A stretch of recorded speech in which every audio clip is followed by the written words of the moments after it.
Okay, it says we're live now. Let me check my mobile device to make sure that we are live, because you never know with technology nowadays. Let's see. Let's see. Yep, we're live. We're live. Welcome back, ladies and gentlemen, to another edition of Collect All Monsters, a supplemental video. Oh, today is a happy day. It is a wonderful, wonderful day. Even though technically what we're celebrating has been celebrated a few days ago.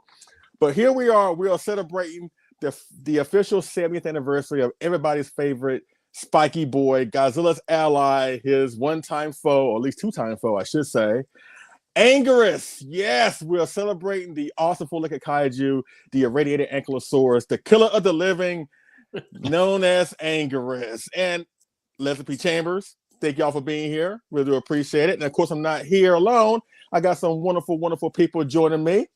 Of course, next to me, to my, let's see, right, left, whatever. That way. That wonderful person right there. Quite, it's not arguable. It ain't arguable, ladies and gentlemen. She is the biggest Anguirus fan and the biggest Anguirus figure collector in the entirety of the world. The one and the only Jessica Etchels. How you doing, Jessie? What's up, guys? It's a pleasure to be here. I'm always happy to talk about my spiky boy here.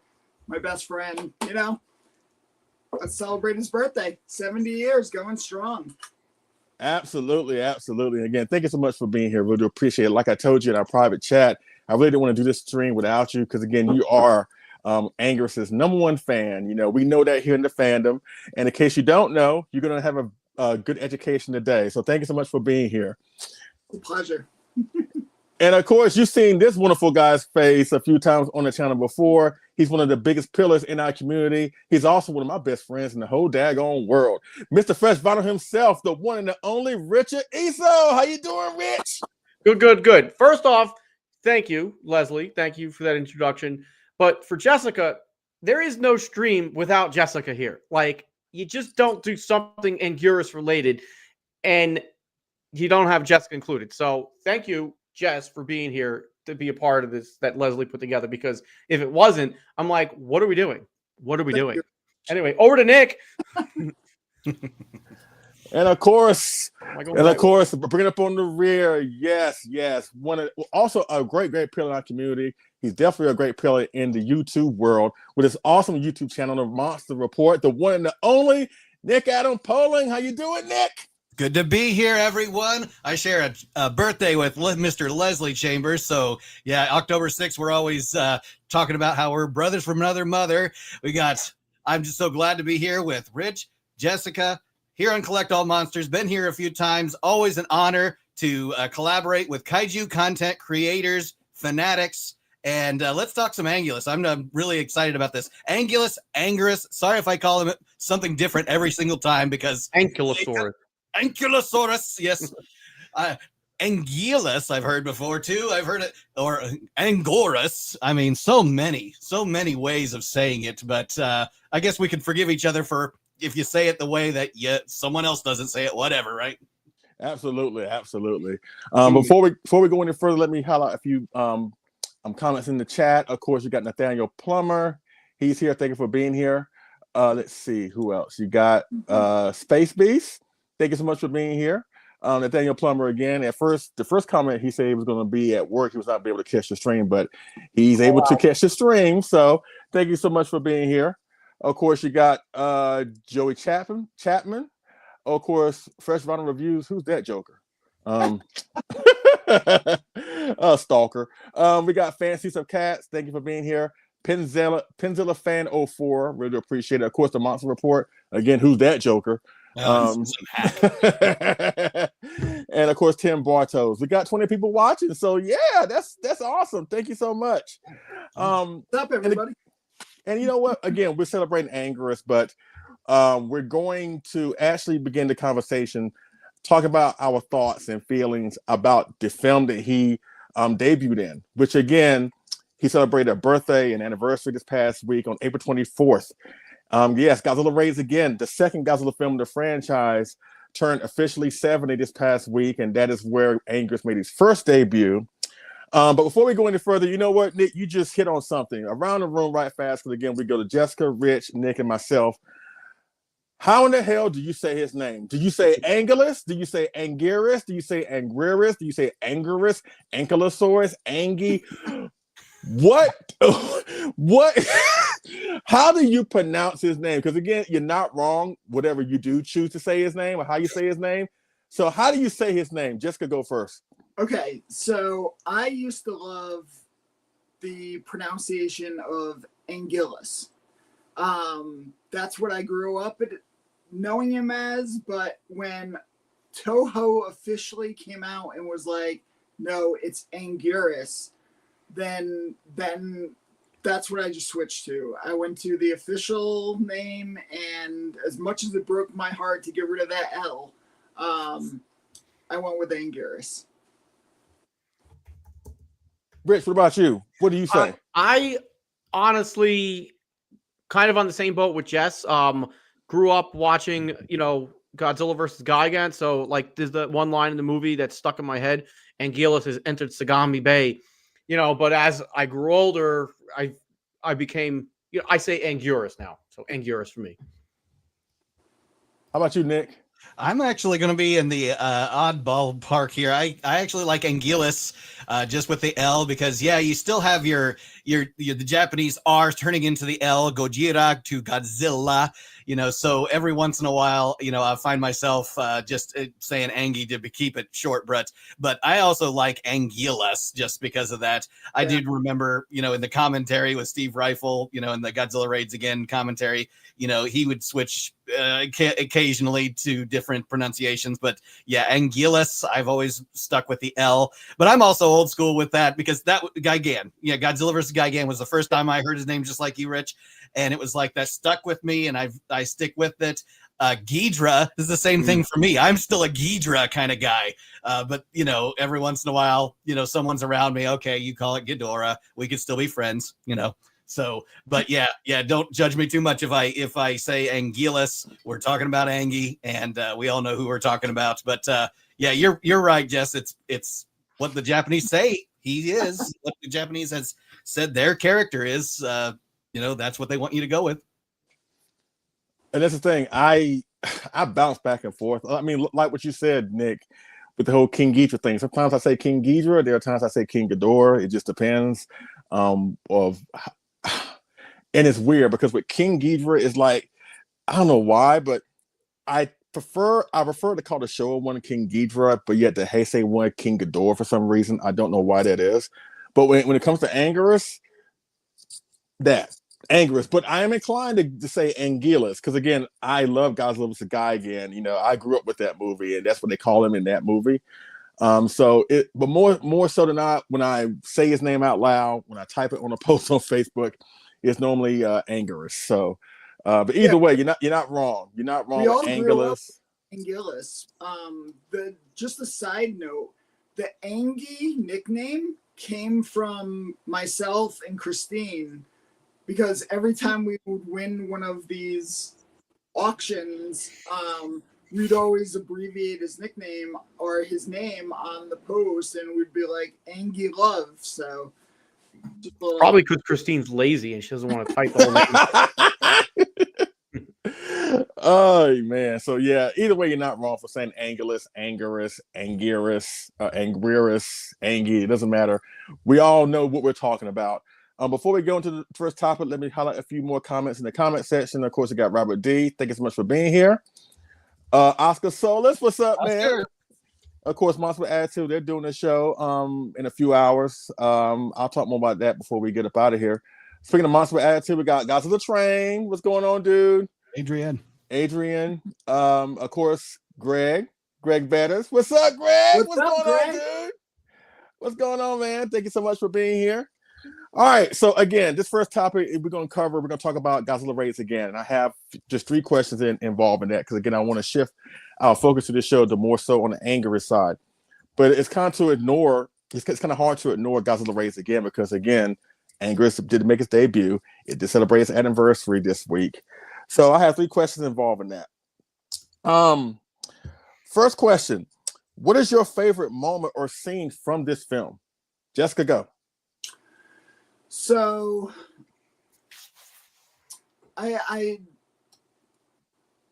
go back and forth with this one, but ultimately my favorite scene is when him and Godzilla are just throwing down, going through those buildings. I mean, no other kaiju has ever given Godzilla the hand-to-hand battle that Anguirus had. I mean, Anguirus took Godzilla's heat ray to the face and just laughed it off. I love that scene. He's just taking Godzilla's heat ray and he's like, ha ha, is that it? Come on, give me some. I love that scene. It's great. How about you, Rich?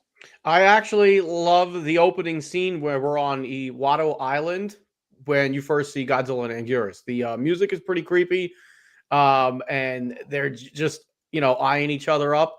And I also love the perspective from that moment. From Kobayashi and the other actor's name I can't remember. Tsukioka.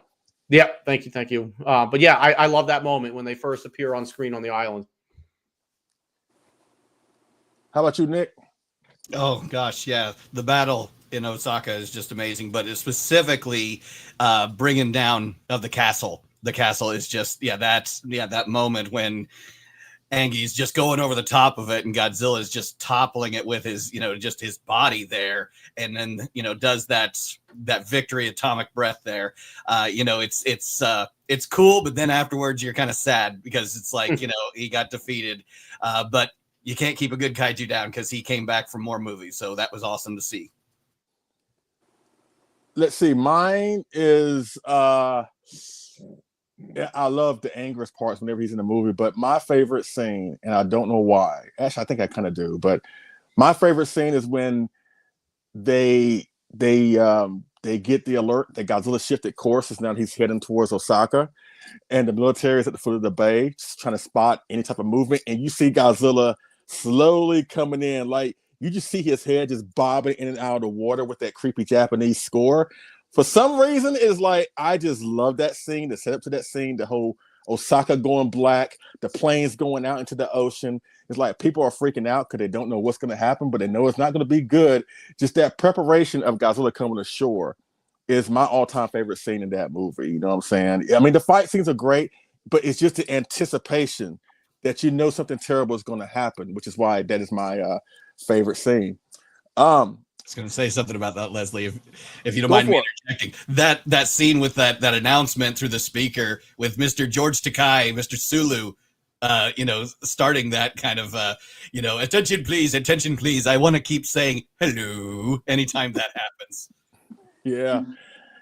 And again, it's like, you just, and I asked that question once we get to it, but yeah, that's one of the main reasons why I love Godzilla Raids Again. I don't go back to it as often, but I'll explain more later. The second question I want to ask is, while this film gets criticized for whatever reason, what is the one thing that you appreciate about the film, or what you think the film did right? Jessica, go. So I kind of subscribe to a fan theory about this movie that, as Rich referred to, the opening scene, supposedly there's a fan theory going around that both of the monsters in that movie are female. I believe Toho has already confirmed that Godzilla is officially a female in that film, so that both kaiju were on that island to nest. So, of course, two different species, they're going to fight over the preferred nesting spot, and the two eggs that they laid grow up to be the Godzilla and Anguirus from Destroy All Monsters. I don't know if that's actually true or not, but that's a fantastic backstory. I don't remember, where I heard it from or whatever, but it's just been something that's always been on my mind for the years. So I love watching that movie, thinking specifically of that scenario, and just realizing it's two animals trying to protect their baby, and if you watch it from that aspect, it makes it so much better of an experience watching it. Rich, what about you?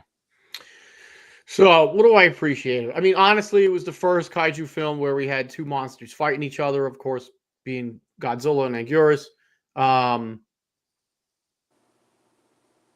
Yeah, I mean, that's all I wrote. But that's hard to come. That's a hard question to answer coming after Jess's response. That was really, really. I love the idea of that, but yeah, it was the first kaiju whooping between two monsters. That's what I appreciate. You know, it kind of set the stage for, I think, you know, for what was to come. Gave Toho an opportunity to, all right, how can we do this? You know, with two suit actors, twice the destruction and whatnot, and learning how to film, you know, kaiju fights. Clearly, if we, you know, you remember from the movie, the kaiju action was not slowed down.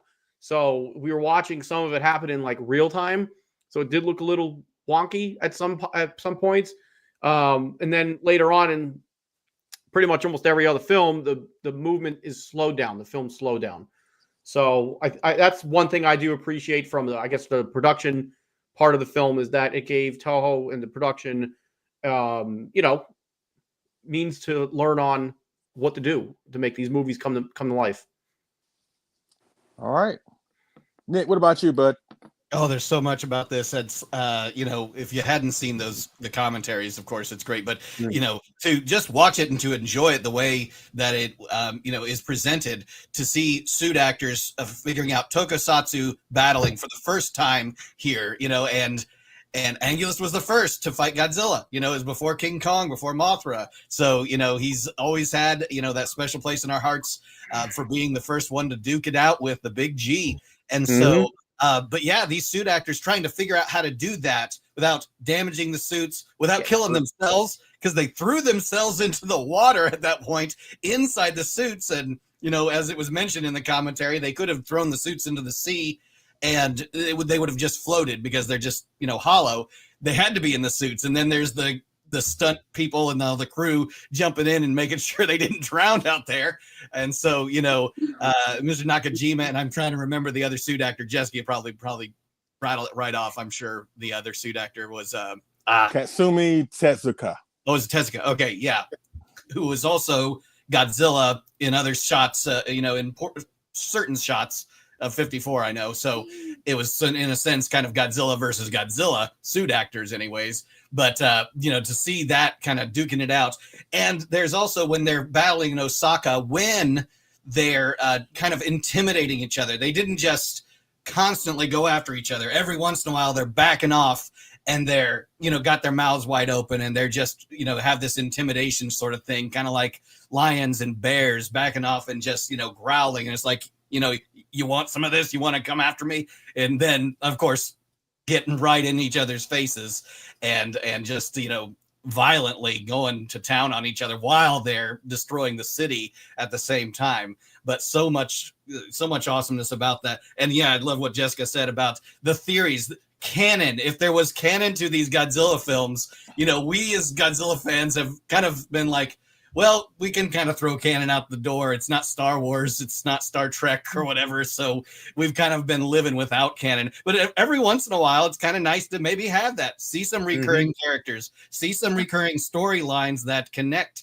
the dots. And if this was the Godzilla that lived through, you know, the Showa era, and then we get, you know, a offsprings of Anguirus and Godzilla, you know, that's kind of awesome to think about. It just makes it more, you know, something more we appreciate. And I had heard that female Godzilla idea from that, what was that old book, that Monsters book, the Ian Thorne Crestwood book, which also had a lot of other misinformation too in it. But you ain't lying.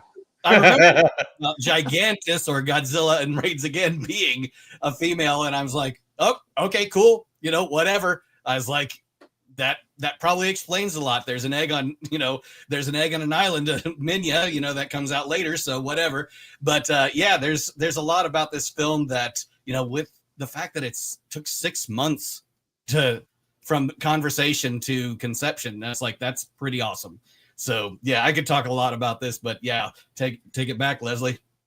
Before I answer my question, I want to give a huge shout out to Jedi Granville.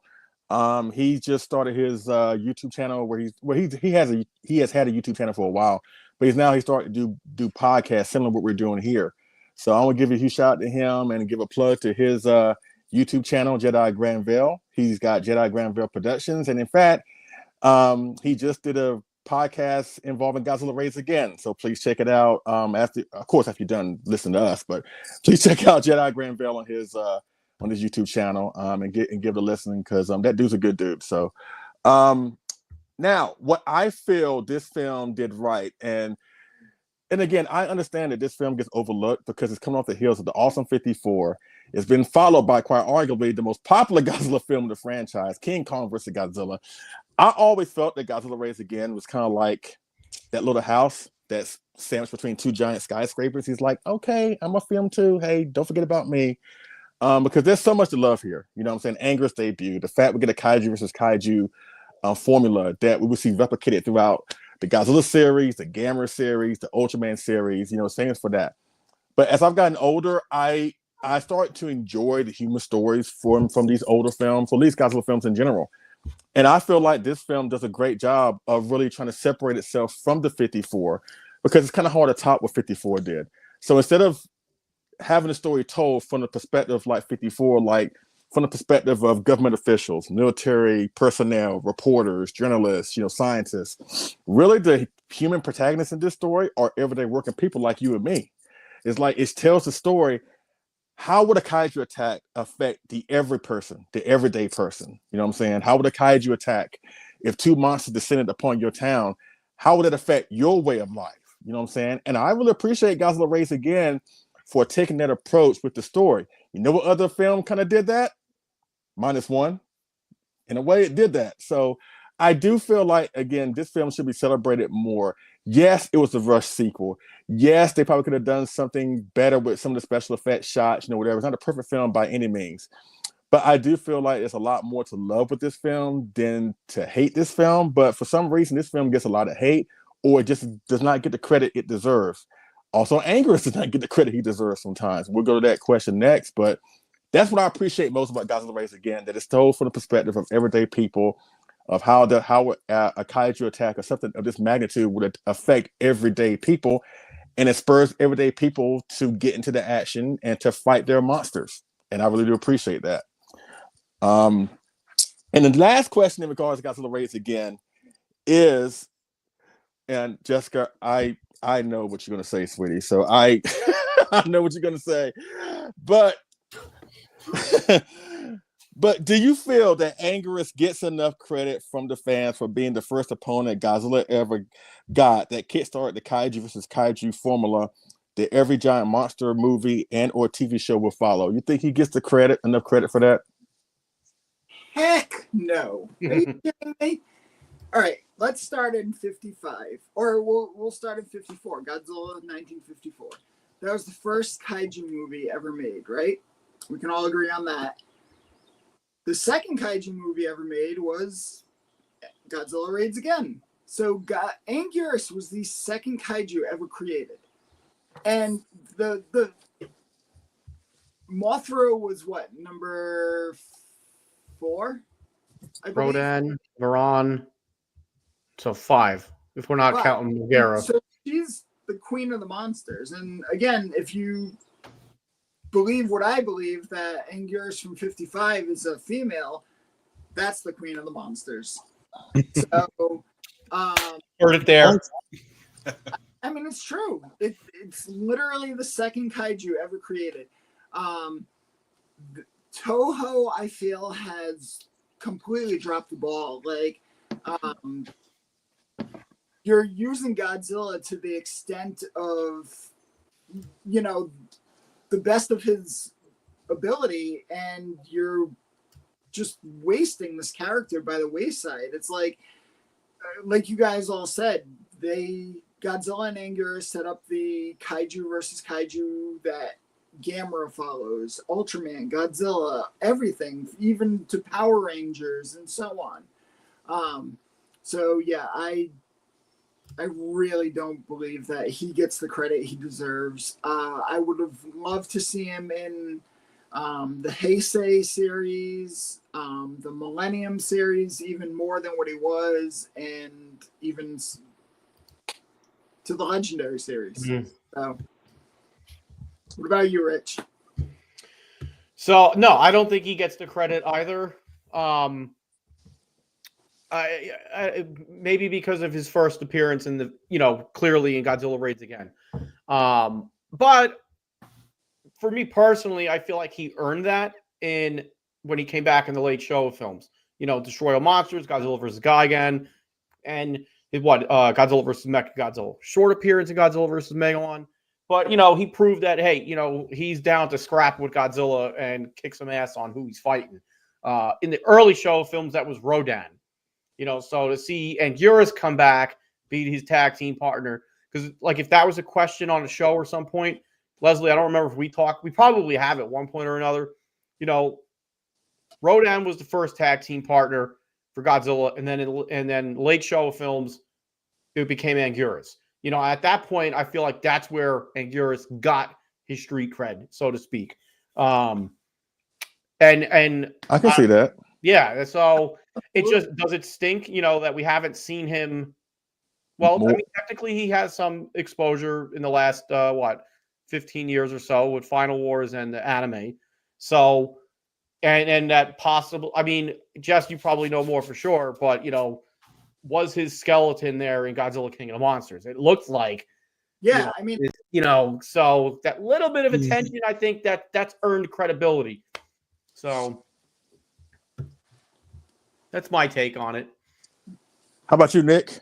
Okay, yeah, he's definitely underappreciated. Jessica and I, we were talking about how before the show started, you root for the underdog sometime. My underdog is still Varan, but Angulus, he's not getting enough credit. The short answer is definitely no for that. But I would say amongst Showa fans, hardcore Showa fans, of course, we appreciate Angulus. We definitely have collected on him. We know the roar, we know his character, we know how he became from foe to friend for Godzilla, and he's got such character in him, and can be very expressive in how he fights and how he teams up with Godzilla, and was awesome to see him come back in Godzilla vs. Gigan, especially for me because of the team up with Godzilla. Destroy All Monsters, obviously great too, but I just loved it in Godzilla vs. Gigan, which is again first appearance for me, because that's one of the first versus Godzilla films I'd ever seen. So,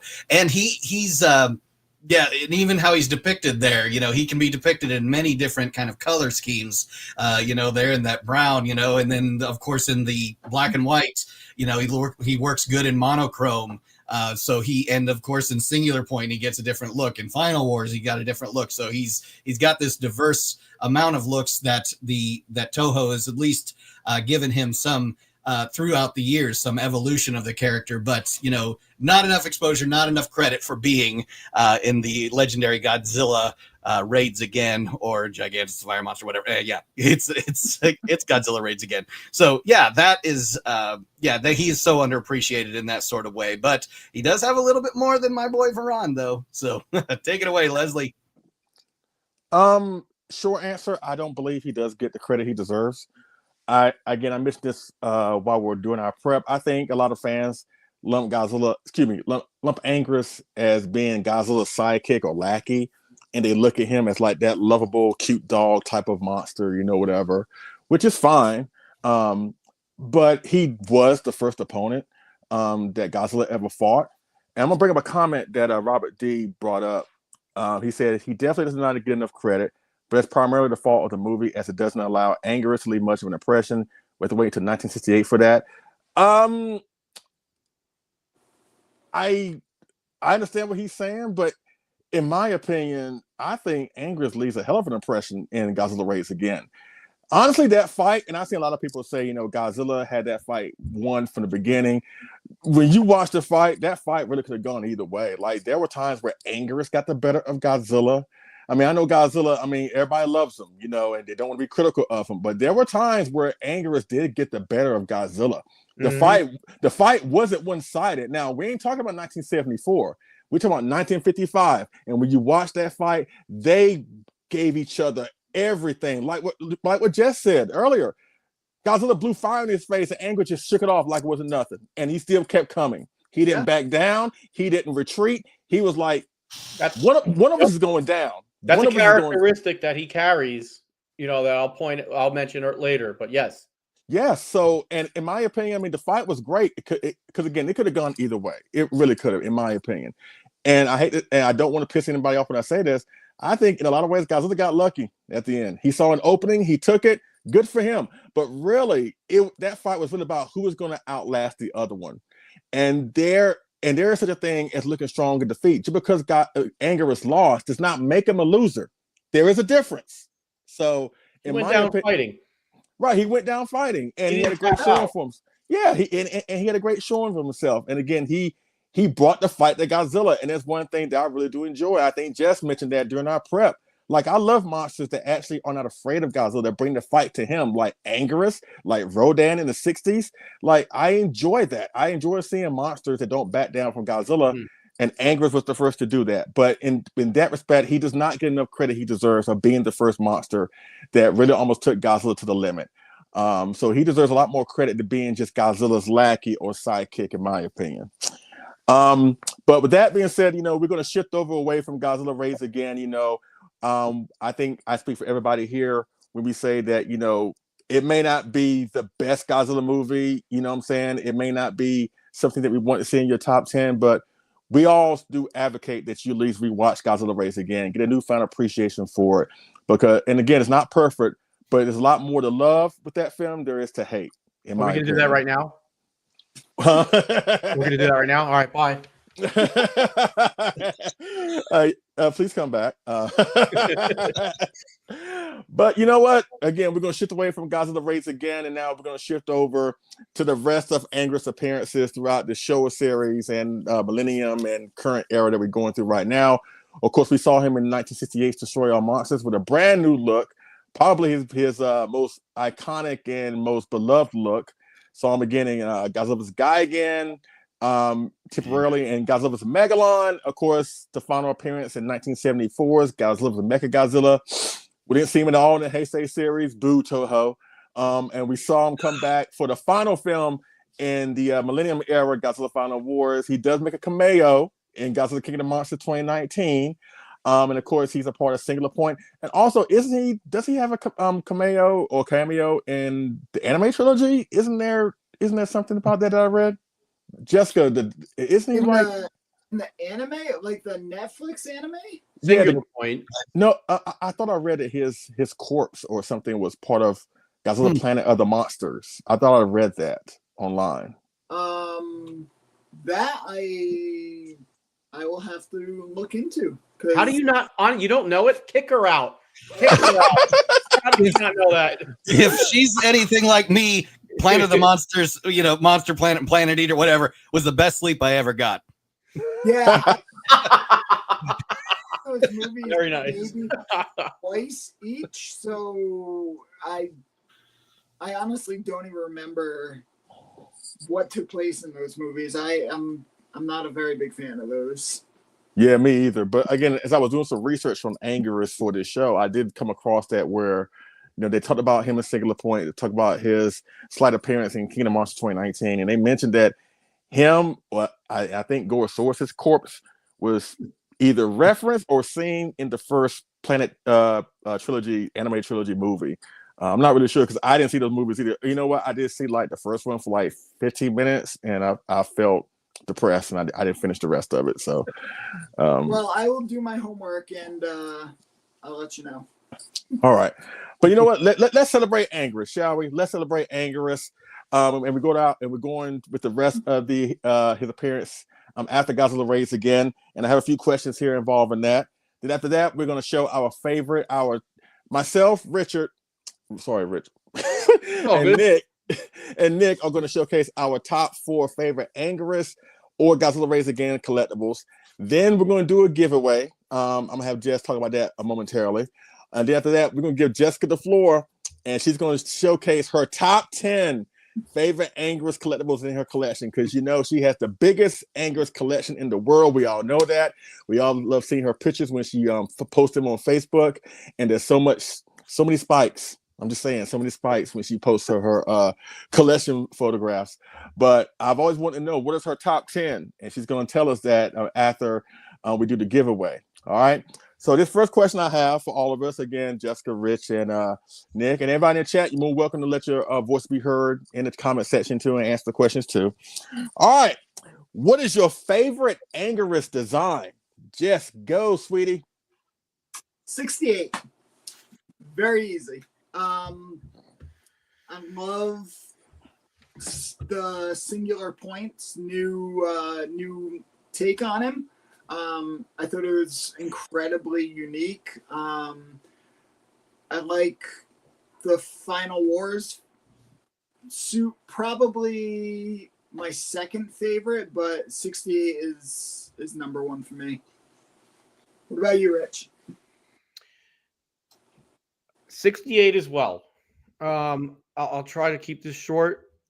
I really do like the Final Wars design, but that design is ruined for me by how he's portrayed.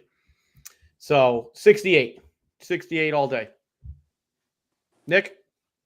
68 is awesome. I can't disagree with that. But though I do love seeing Anguirus portrayed in monochromatic black and white with the, I love it when people talk about, yeah, I've seen all the good Godzilla movies. I've seen all the black and white ones. And I'm like, what do you mean, all 2? So, and it's like, yeah, okay. So now maybe they saw them in some theater or on a black and white TV, maybe. I don't know. But yeah, that's kind of where I am with that. Did I lose connection? Your video, we hear you. Oh, Yeah. okay.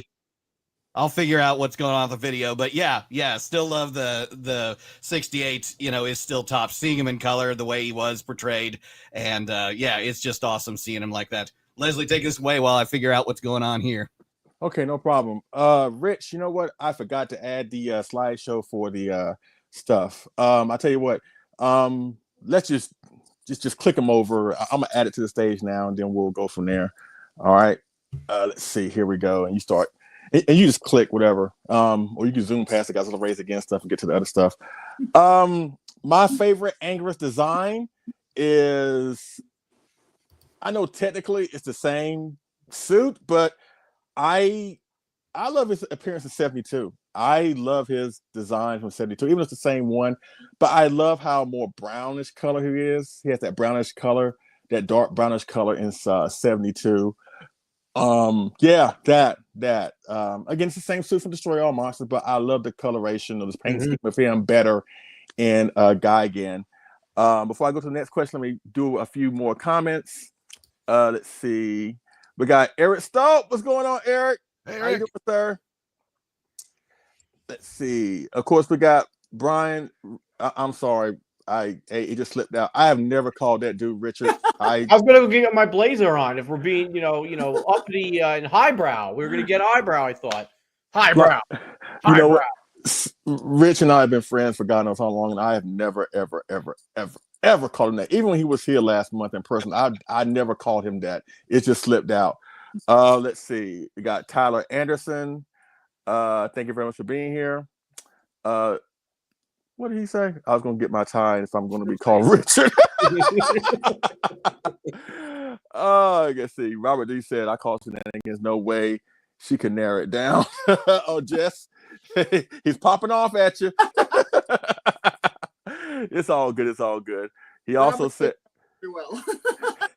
Robert D said 1968, no contest. See, Godzilla Train 1090 said, granted, I don't love the film Godzilla Raids Again he's talking about. The design is always my favorite. Yeah, absolutely. Let's see. Michael Sontag, thank you for being here. 55 all day. Rosanna's Fairy Tale Reborn Nursery. Thank you for being here. Bam. Rich, is that your sister? That's my mom. Oh. Kick boot her. Hey, Mama Eso, how you Yeah. doing? I think I saw you briefly when I FaceTime Rich, or when he FaceTime me on Christmas. Yeah. How you doing? Hope you're doing well. Please take care. Thank you. I'm not going to boot your mom because I don't want that smoke. So, Scott Nelson, thank you so much for being here. All right, let me. We're going to boot her. Which is Telling you. Okay. All right, let's go to the next question. What is your, again, we talked about our favorite Anguirus design. And Jess, you got to answer this question now. I know you love everything about Anguirus, but it's got to be something that you don't like. What is your least favorite Anguirus design? There's got to be something that you don't particularly care for. Which one is it? Okay, so 55. What? During the 55 shoot, the spike flaps on the suit, they popped up in some of the screen or the pictures or whatever. So I grew up thinking like the carapace could like fold up and like, I don't know, do some kind of attack or whatever. And then it just comes to find out that it was just a mistake on the suit. So that's honestly my biggest pet peeve about anything Anguirus. Rich, what about you? What is your least favorite design of Anguirus? Final Wars. You know, I have a love and hate relationship with that version, mainly because of how he's portrayed. I will say, when he first shows up in Shanghai, you know, the filter on the screen, you know, what they use, like it had that like dirty, grimy brown. It looked freaking awesome. Everything was like how he was walking, just slamming his hands down, and just the sound sounded awesome up until he did the roly-poly, and that ruined it for me. So I'm like, it ruined it. It ruined it once he started doing the soccer ball shit, and they started kicking him around like a soccer ball. I'm like, you're just taking me out of the element. Like, you know, we watch these movies, and in my mind, it's like, you know, an escape, and you're falling into that world.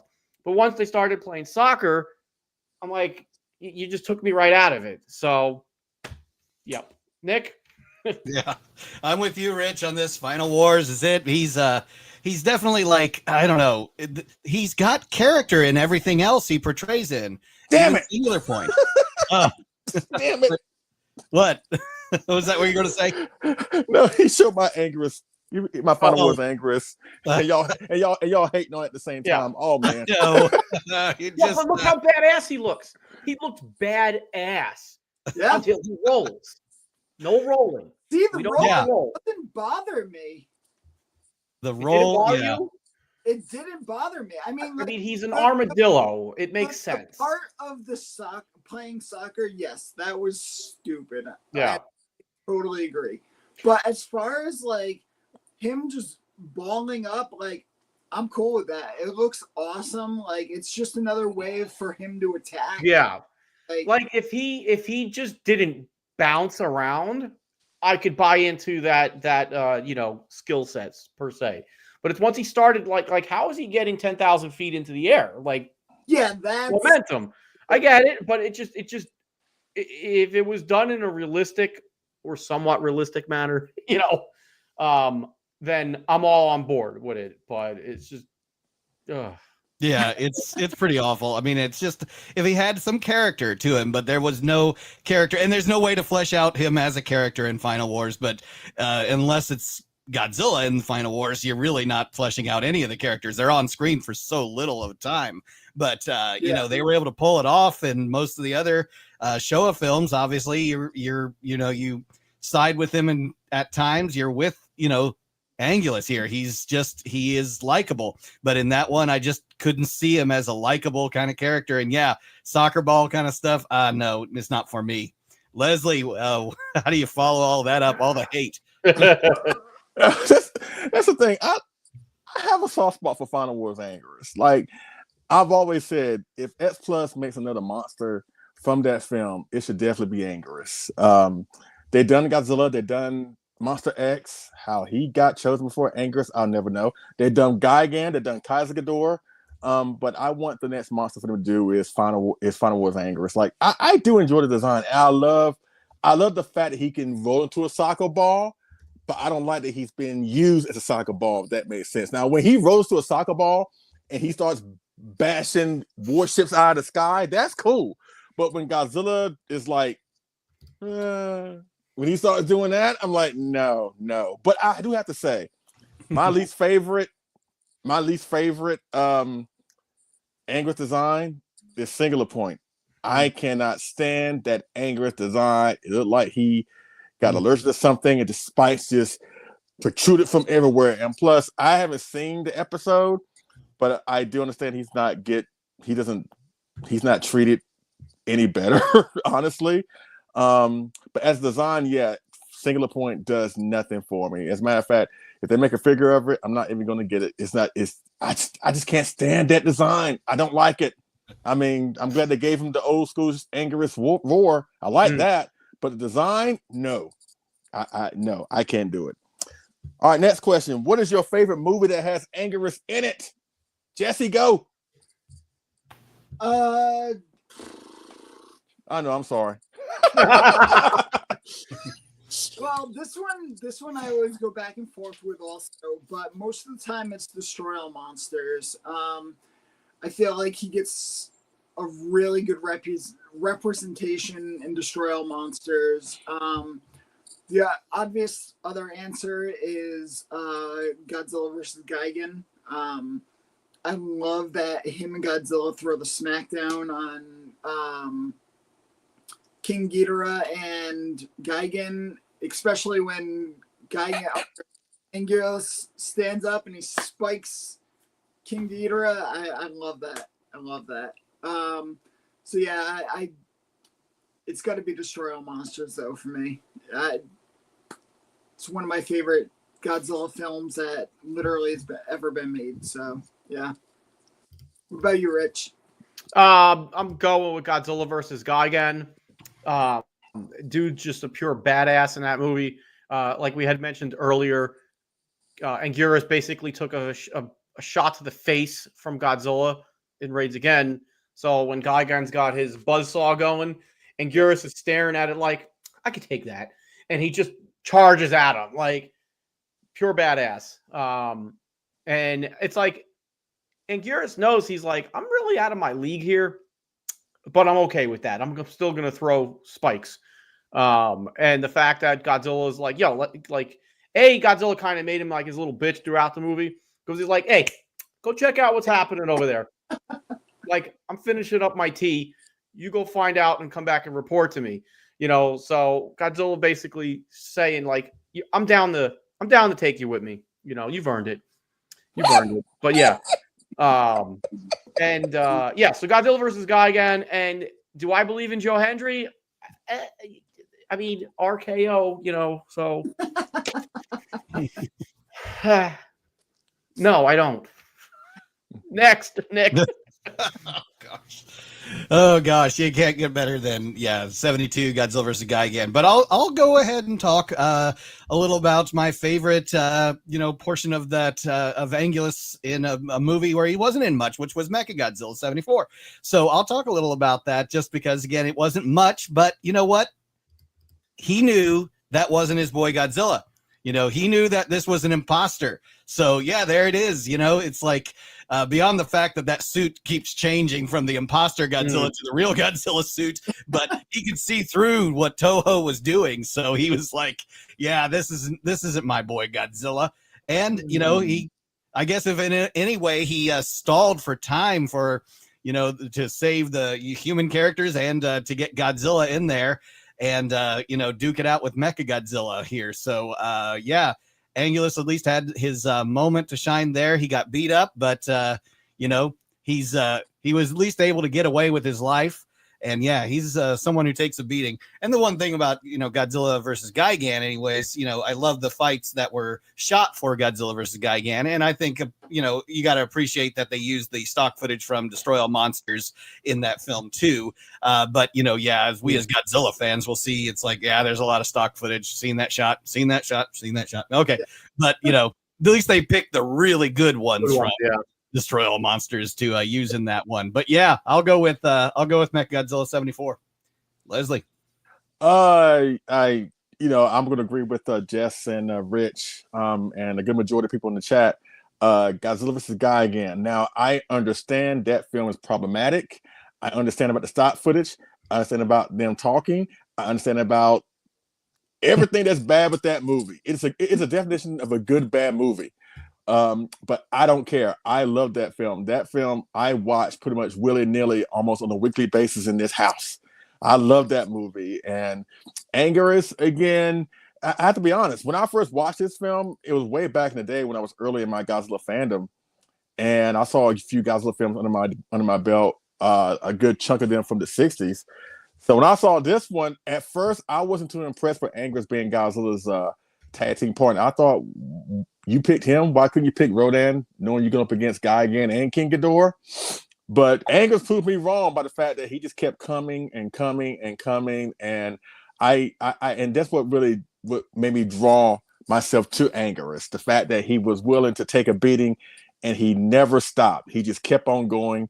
And again, my favorite part of the fight is when it's kind of like a morbid thing, but when he spots Godzilla getting battered by the tower and he's trying to rush to get to him, and Gigan's being a prick and blocking his every way and slices his face open, I was like, ugh, God. You know what? Let me ask one quick question before I go to the other questions. Which Anguirus moment, and of course, everybody in chat, you're more than welcome to answer the question. Which Anguirus moment hurt you the most on a personal basis? Gigan slicing his face open, or the fake Godzilla breaking his jaw at 74 drawing blood? Which one hurt you the most? Jessica, go. 74. Man, my boy, I felt literally, I was feeling that with him. I was like, damn, man, that is brutal. But he stayed in the fight, and as long as he could, until that last moment when he was like, yeah, I guess I got to go get some help. Rich, who one hurt you the most? So neither of those scenes. I will admit that in Mechagodzilla, yeah, like he really got beat up, the blood and everything. But for me, it was in Destroy All Monsters when Ghidorah lands on him and he's crushing him, and you hear that bone crunching sound. I legitimately thought that Ghidorah broke Anguirus' neck and killed him. So I was relieved to see Anguirus get back up and shake it off, and he was good. I'm like, okay, because I was like, man, that was a dark turn there in Destroy All Monsters, but. Yeah. Well, he took a big fall there also. Yeah, dude, like, he was like going for, a ride, skydiving. Mm-hmm. Yeah. Nick. But yeah, that Gigan scene, for me is really shocking because it's out of nowhere. It's just that, blood splattering at the camera the way it was. In fact, I've got a review coming up for the 72 Monster Arts Godzilla with the interchangeable face that has the blood on his face, and I'm like, man, these guys got just beat up by these two monsters, and but of course they had Godzilla Tower as well, kind of doing the work on them. But yeah, Anguirus going right in and just hitting the blood on the camera the way it was. I was like, it's just kind of out of nowhere. But yeah, that hurt a lot. But you're right, 74 too, Jessica, with that, kind of an homage to King Kong breaking the neck of breaking the jaw of the T-Rex in 33. There's something about that is just like, how, an animal after something like that is probably just going to go off and die, from an infection or bleeding out or something like that. But, you just hope that these kaiju have this remarkable healing and regenerating process going on. But yeah, that's a gruesome scene.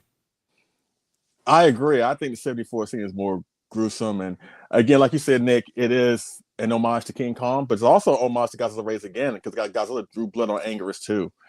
So you have that going on. Yeah. But that whole scene when he opens the jaw and blood starts shooting out, and then he gives that that altered roar that you know he's effed up and he's scurrying away. Like we never seen Anguirus do that before. Like we never crying. Right. We've never seen Horrible. a monster do that to Anguirus and to see him. And of course, we don't know why they did it. They did it to make Mechagodzilla look strong, which I understand, but at the same time, they're still Anguirus. Like, come on, like, you know, I mean, I love Anguirus that much. I know you feel the same way. Like, you didn't have to do my boy like that. Not like that. Savage. You feel me, Jess? Like, not like that. And you know the thing about that movie, too, with Anguirus' role is Anguirus wakes up basically to call Godzilla. So all he's trying to do is help, you know, and that's what he gets for helping. But also, and Jess mentioned it earlier, he's stalling for time for Godzilla to get there. So he put up a good fight. Yeah, absolutely. He did. All right, let's go to the next question. We got 3 more, and then we'll go to the collectible picks. Can't wait for that. All right. What is your favorite fight scene involving Anguirus? Jess, go. Again, I'm sorry. Yeah, I'm rolling through them all in my head, and it's like I love the 55 because nobody's given Godzilla that type of a fight before, and that just shows how strong and the guts it takes. You're standing up to the king, right? Godzilla, nobody barely ever beats Godzilla, right? And Anguirus is like, all right, I got some paralyzing agent stuff in my spikes, but I don't have fire breath. I don't have anything really strong. Brute force.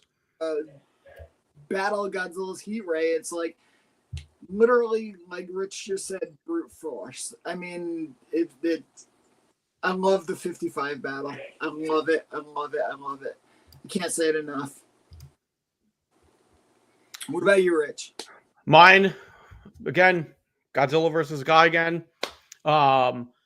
Considering, again, like you had mentioned, he doesn't have any, you know, superpowers other than his pure strength, agility, and willingness to kick ass. You know, he did it in Godzilla versus Gigan, but originally didn't destroy monsters when he bites Ghidorah's neck and he goes for a ride up into the sky. You know, no F's given. He's like, we're fighting. Charging at Gigan when his chainsaw blade's going. He's like, let's go. Doing his jump attack, you know, his spike attack where he's jumping. That was pretty cool. That was fun, honestly. But yeah, Godzilla versus Gigan. Absolutely. Nick?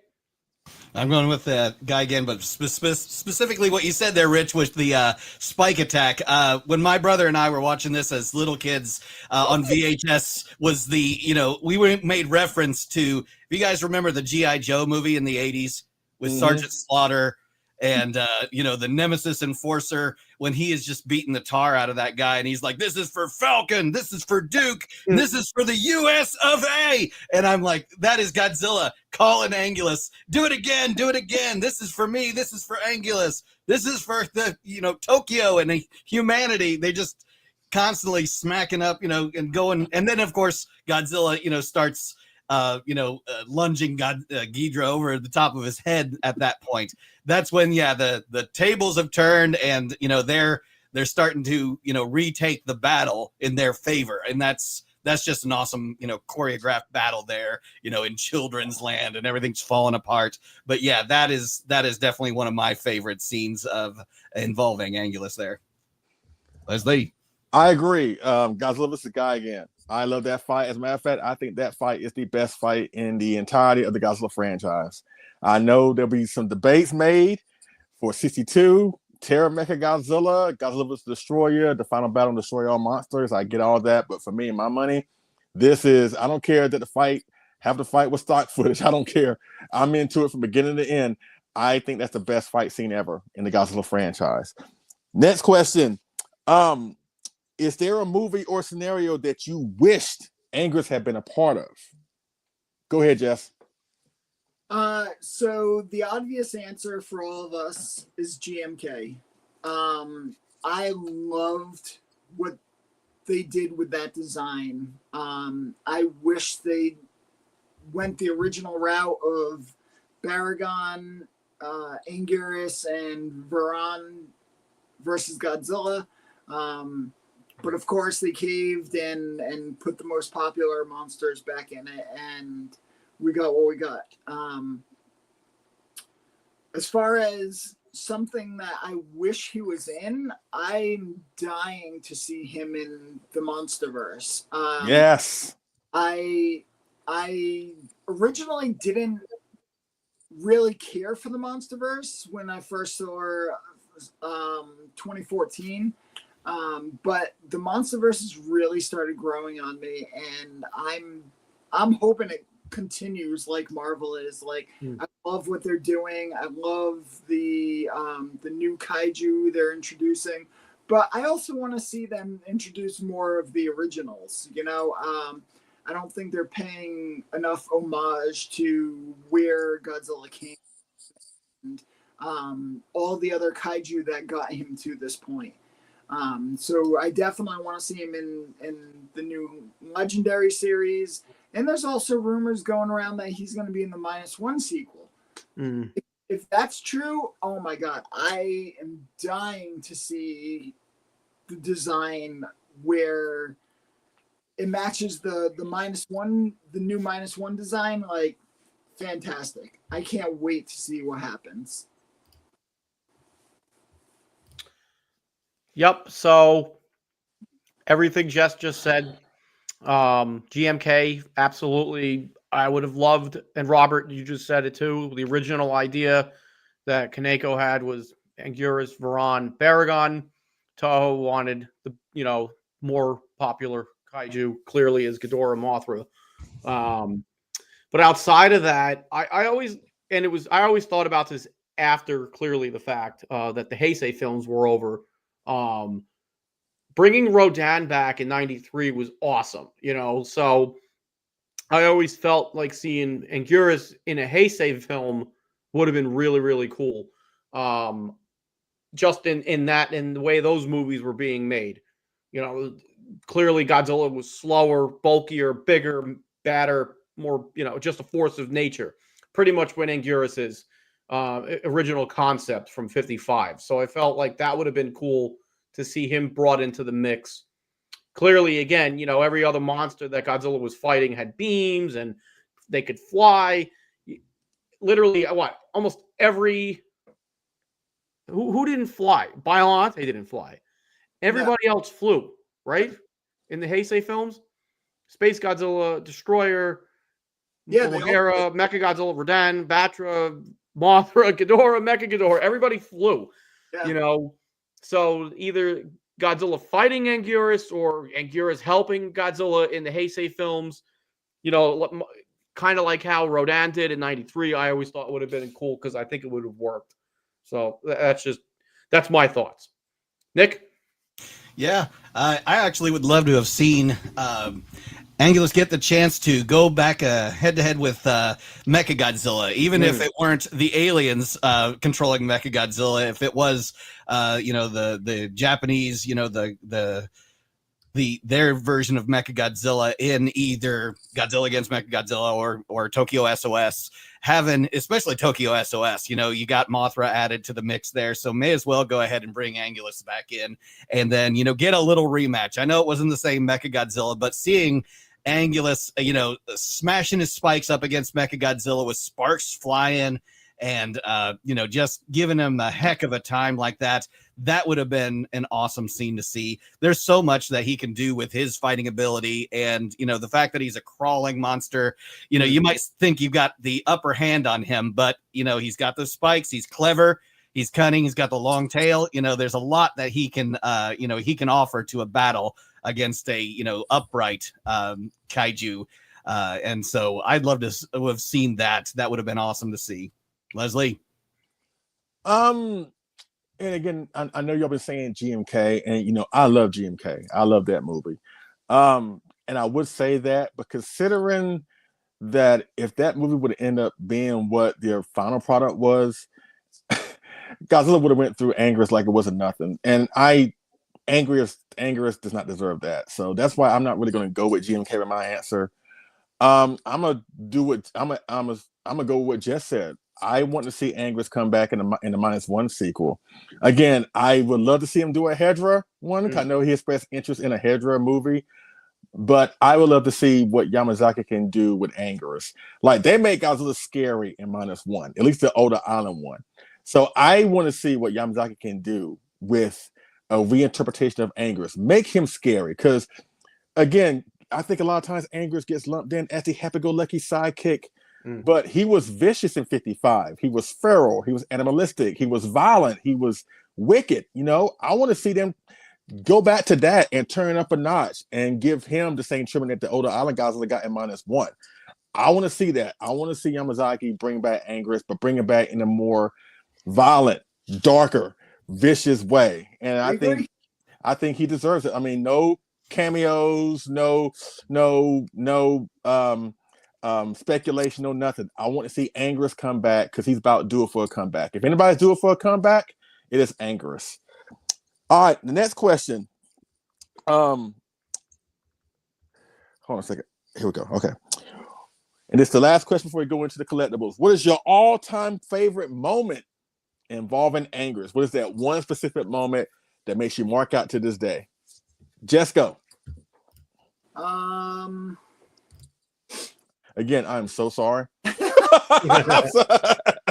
This has honestly been one of the harder questions for me to answer. I was thinking about it last night. I've been thinking about it this morning.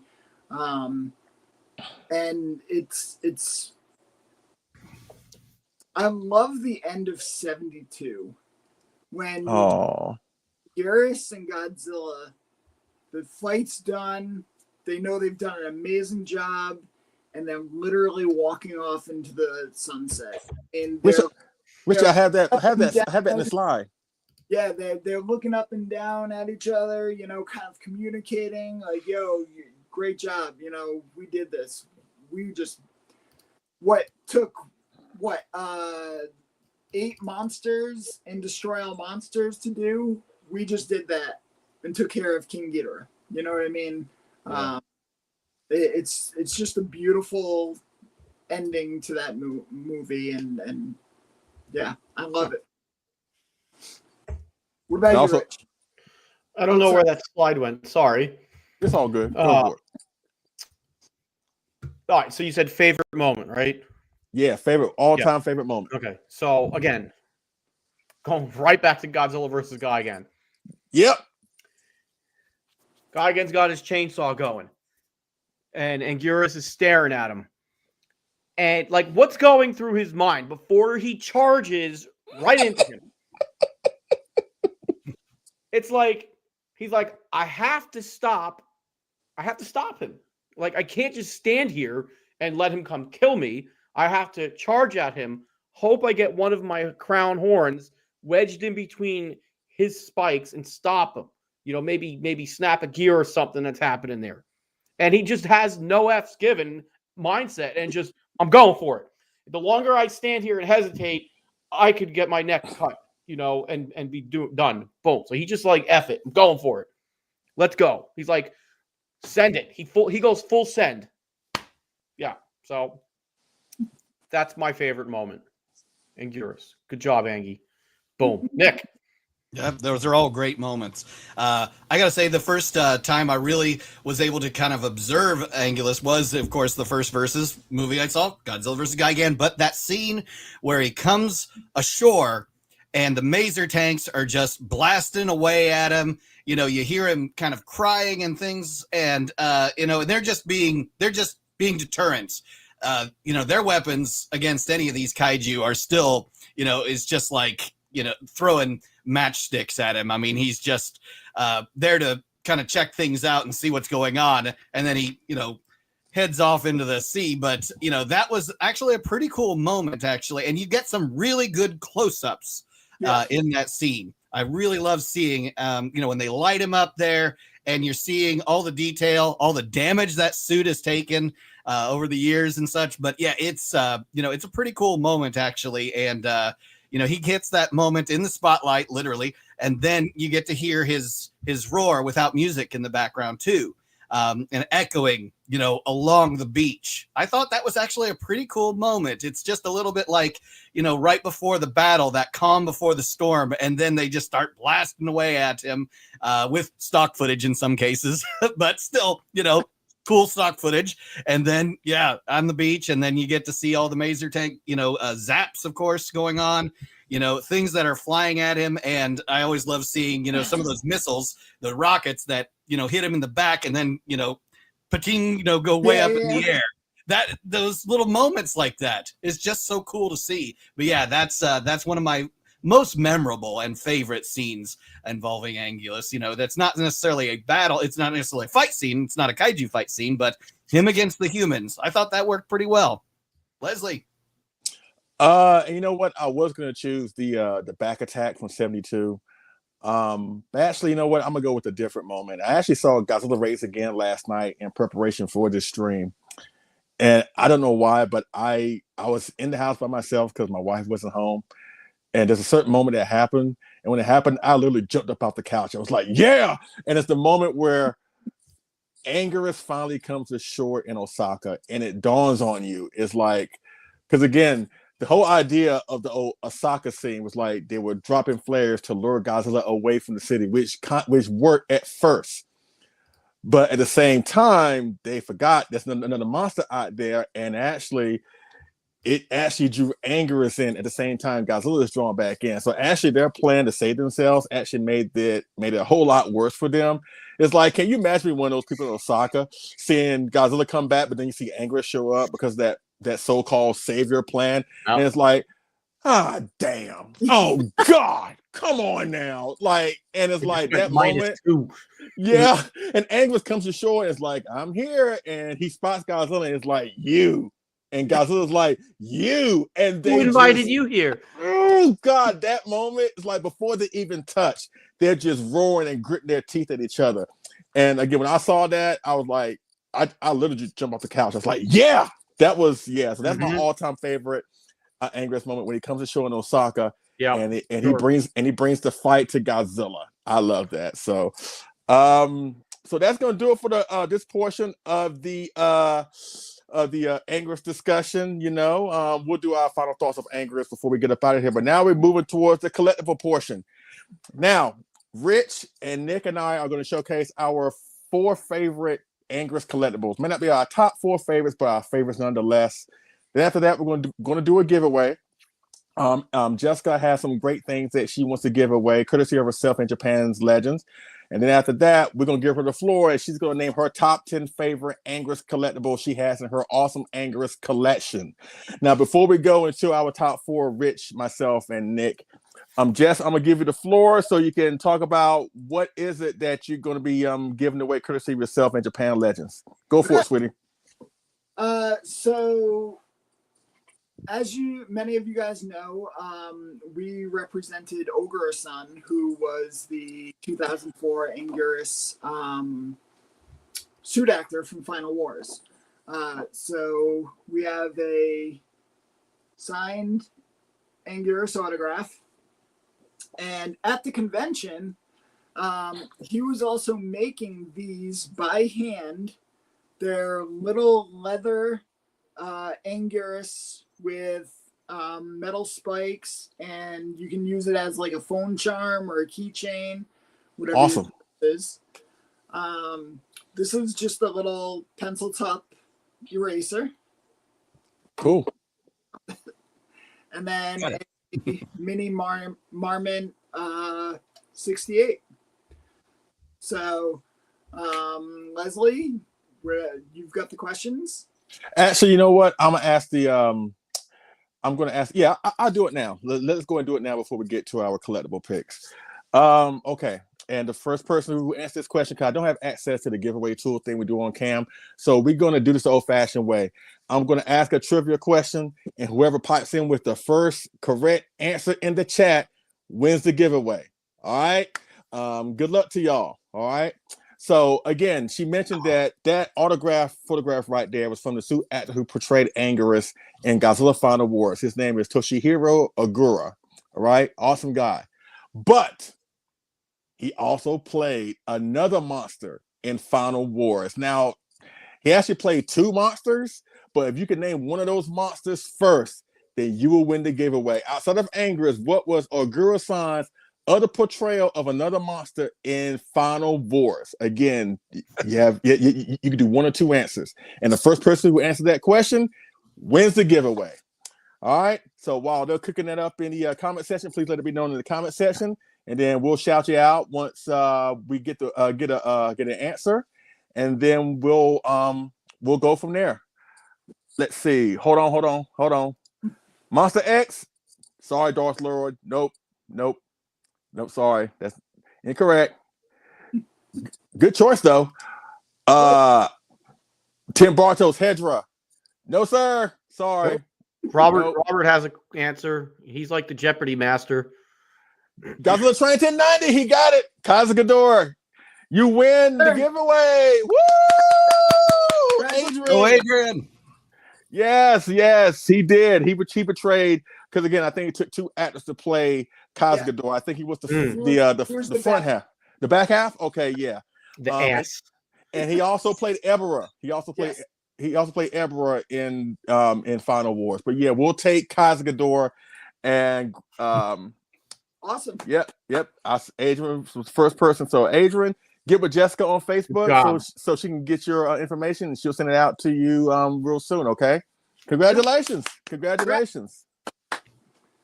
All right, Jessica. We're gonna go with our collectible picks, and hopefully we'll impress you, because you know that you have everything. All right, so let me do the screen like this, and okay, I'll go last. So Rich, you can go first and go with your 4 collectibles.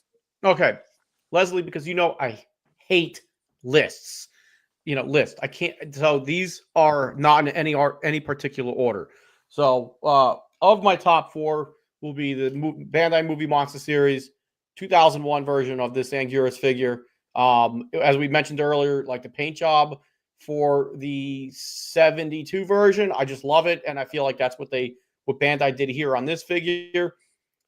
This is by far the best paint job figure for Anguirus that Bandai has done. So that's up there. Well, wait, what did I write? Oh, the original 8-inch. Where is it? That's got to be up here, for collectible purposes, because this was the first Bandai Anguirus. And then, wait, what did I write? Because my brain's changed. Right here. The Bandai, I'm bringing both of them up because they're the same sculpt, different paint jobs, but the Movie Monster Series 55 versions. These figures are awesome.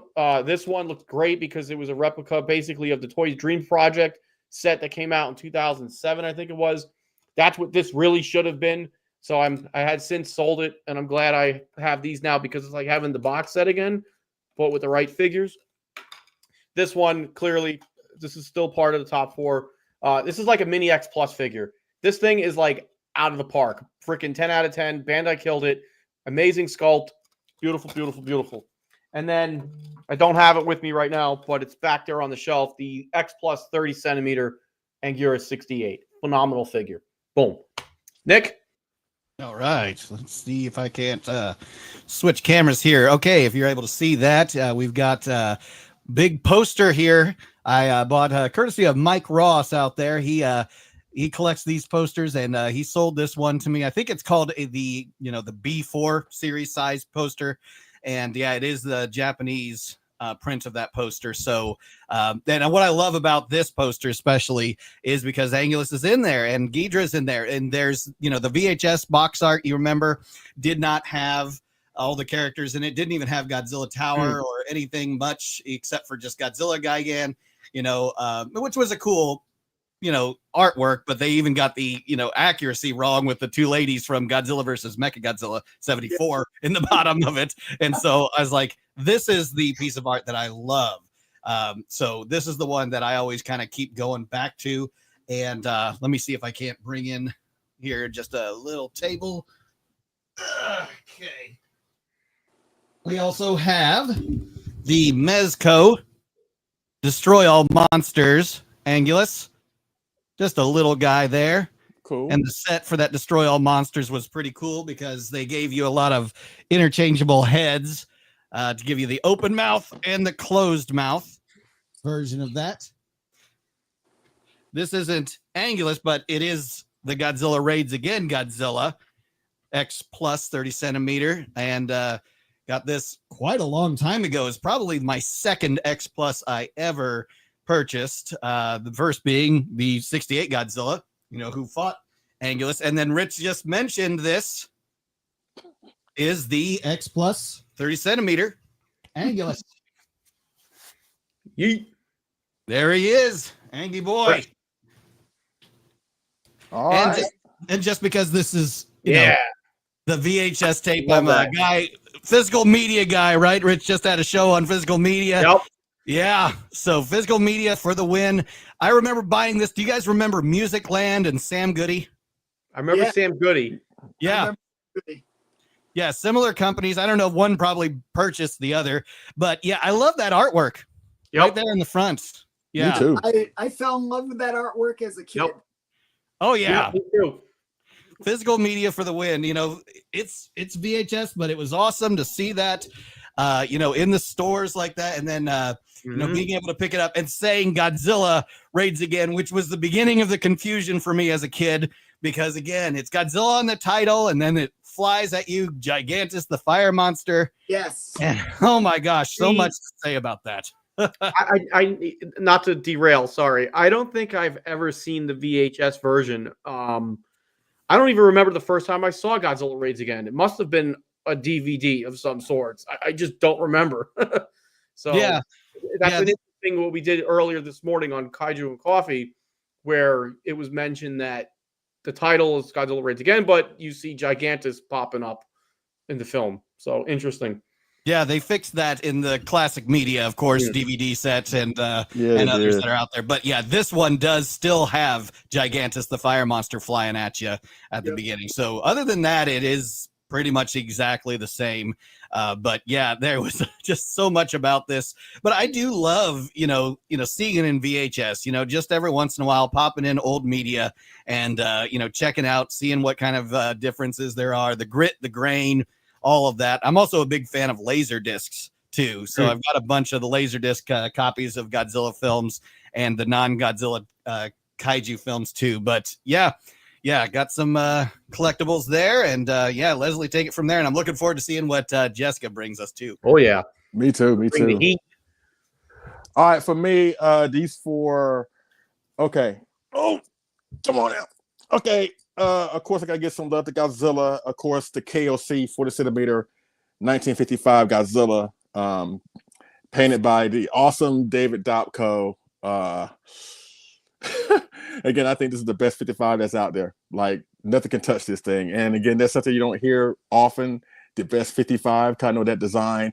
It's not the most beloved design, but I do enjoy it. I think it was perfect for Godzilla Raids Again, for the story that was told around it.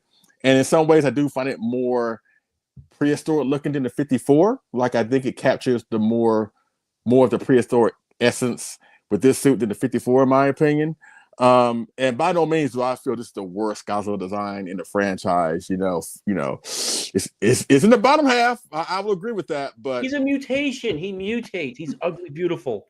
Yeah, but you know what? It is funny to think about. Actually, when you think about it, and of course, just talk about the fan theory, whatever. But again, we did see him buried at the end, and we see him pop out of the iceberg in King Kong versus Godzilla. So technically, this Godzilla would go on to become the Showa era Godzilla that we know and love: the 62, the 64, the 65, all of that. 67. So before you hate on the 55, just remember the ones you love from the Showa period started with this guy right here. Yep. I'm just saying. Yep. All right. So, okay. One more. Let's see. Two more. No, three more. Excuse me. Okay. The 25 centimeter 1968 Godzilla, Anguirus. I had the 32, but I think between the 25 is better. I mean, we could debate that some other time, but I was looking at both this week in preparation for this show, and I just like this one better, with all due respect to the 30, and that was a great figure too. but I just like this one better. Maybe again because of the more of the brown colors that he sports, and I love the more he has a more ferocious face because his mouth is open, whereas the 30 is closed. But you know, between the two, I prefer this one over the 30. So that's number 2. Let's see. Again, I'm sorry, Rich and Nick and everybody who hates Final Wars, but I love the design. I don't like how he was portrayed.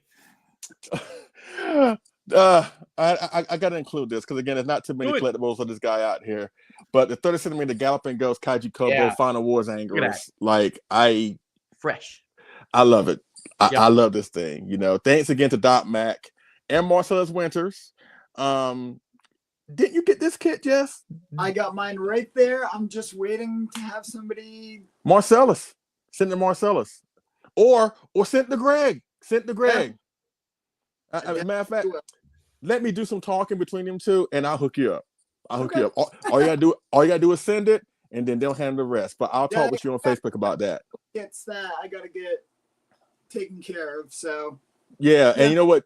They'll work with you in terms of the fee or whatever. I'll talk with them. But between Greg and Marcellus, we'll get you this up and running. Because once they do, this thing is absolutely great. Yeah, and it's sizable. He's at least 20 inches long because of the long tail.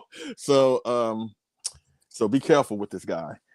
And number 1, my favorite Anguirus piece is another resin model kit that Marcellus Winters built and painted for me. It's from Monster Maker 28. It is another Anguirus, 30 centimeter. It's actually of the 72. Again, Monster Maker 28 made 2 Anguiruses. 168, which is the one that Rich and Nick showed, and this is the 72. It's still somewhat similar to the 68, but it's somewhat modified because his paw is up right here, you know. His mouth is somewhat open, not closed, and he's looking down. So there is not a big of a difference, but a big enough where you can distinguish between this one and the 68, you know. And again, my favorite Anguirus is 72 from Gigan, and I had Marcellus painted this up just like the Anguirus from Gigan. So my all-time favorite Anguirus piece is this one. Unless I get my hands on a certain giant one, but I think, you know, we're going to see one momentarily. But that is it with our collectible picks. So now we got the Queen Anguirus up on the stage, ladies and gentlemen. I know y'all been wanting to see this for a long time. Y'all been dying to know what are Jessica Etchels, the biggest Anguirus fan and collector in the world. What is her top 10 favorite Anguirus pieces? And again, she has much everything. Realistic, Safuvi, big, small. It doesn't matter. If it's Anguirus, she got it. So, Jess, you're going to get the floor, sweetie, and let us know what are your top 10 favorite Anguirus pieces you have in your collection. Go! Thank you. And first of all, you guys have some great pieces. We do have one in common. And see that? He got you. Greg got you. He got you. I do have to give an honorable shout out to Greg because Greg is the one that painted this amazing for me, and I know how great his work is. So, all right. So we're gonna start clearly at number 10. This was my very first realistic version of Anguirus, and it's like the Gashapon, or I can't think of the set off the top of my head that it comes from, but I mean, it's such a great little figure, super detailed. Can't say enough about this thing. It's just beautifully well done. Number 9, we're going to go with my very first Anguirus figure, which was the Trendmasters. Oh, yeah. I got this one this is, again, my very first one. I've had this since the 90s. Still in amazing condition. This one came in the 40th anniversary box with all the other little figures and stuff. So, he's still hanging on and looks just as great as he did when he came out of the box. Let's see. We'll do We'll do the 68 Parababy. I love this. They did 2 different color versions. They did the yellow and green, and then the blue or bluish purple combination. This one's beautiful, but I prefer green and orange just because you can see everything so much clearer on it, and it's such a great figure. The sculpt is amazing. Highly recommended for anybody that wants to get into the Parababies and Marmot and stuff like that.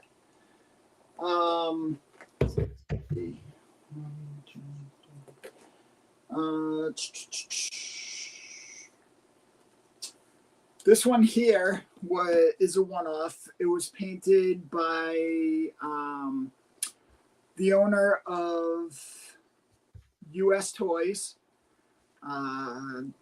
Sorry, I forget his name off the top of my head. I don't know. Somebody help me out in the comments. Sorry. But anyway, this was made to match another one, which you're gonna see in a minute. I asked him if at G-Fest, I gave him a blank, and I was like, "Do whatever you want." And this is what he came up with. Such a beautiful design. Cool. Not Mark Nagata, right? No. Max. No. Hiroshi. I'm thinking somebody else. I'm thinking Max Toys. Sorry. Yeah, I'm sorry. I should have. Unbelievable. Fake fan. I know.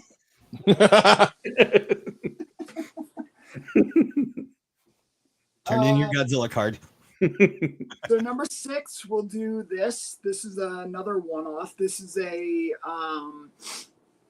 paint sample from Marmot of the 55. The original 2 versions were a pink version and a blue version. This one has a lot of reds, orange, blue, gold even on the back. It's so beautiful. I have a couple other paint samples of this same exact figure that, again, like we talked about before the show, will never be released because Marmot chose not to put them out there. So I've got the samples of those.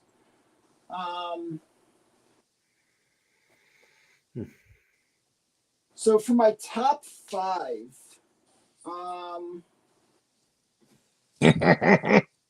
Freaking top lists. I hate them. I know.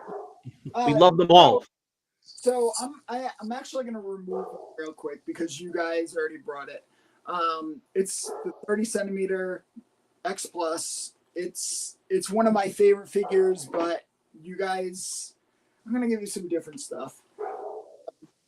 This one here is another paint sample from Marmot. The original version was brown, and then there were 2 mail-away versions. One of them was a tannish color, and it had some blue. Actually, let me grab them real quick for you.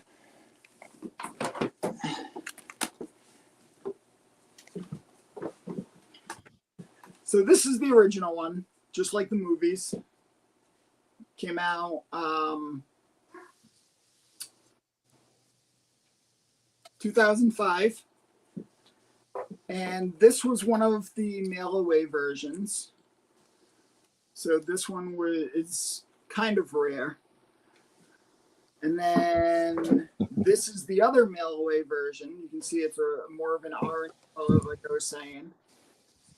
And this is the paint sample. So this paint is, the figure is actually gray.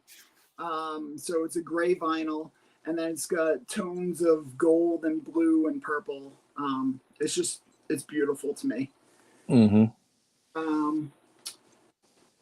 This one here is number 3. This was... Yes! There's only 20 of these made in the world. These were officially licensed in Tokyo. And this one here was actually given to me by Tom Kitagawa, the Millennium Godzilla suit actor. He had Okay. his collection, and at one of the All Monster Attack shows, he's like, Jessica, I have something for you. And when he pulled this thing out, man, I started bawling my eyes out. Like, Oh. Did you know it existed at the time? I did know it exists, but again, it was so rare. It's like the paint samples. You know, there's only 20 of them in the world. But those, like, they're one-offs, and they'll never get made again. So the fact that Tom himself, Godzilla, gave me this is in a glass case. Like, this is one of the holiest grails I think I could ever achieve, and besides getting the suit. Congratulations on that one. Thank you. This is another very special one. Christine fought tooth and nail for this thing for hours. This is the Altair G1. It's glow in the dark. There's a couple different versions of this. There's the one that actually looks like the suit, and it has the spikes are glowing like this. Oh, okay. That's a kit you put together yourself. These ones all come together. This one here, which is the second version. Then you have the pure glowy version. And then the fourth version is a combination of these two, where it's like a darker blue on the bottom, but it's pure white on the top. So it's beautiful. I'm still on the lookout. That is another grail that is been in the works for well over 10 years probably now. Okay. This one here is also my most expensive figure. Christine won this for me right before G-Fest, and I was afraid I wasn't going to make it to G-Fest because I will tell you it was over $1,000. Oh, wow. It's also signed by the CEO and sculptor from Altair G1, and I've got that put away safely. Was it the header card that it came with? Yeah. Nice. Yeah.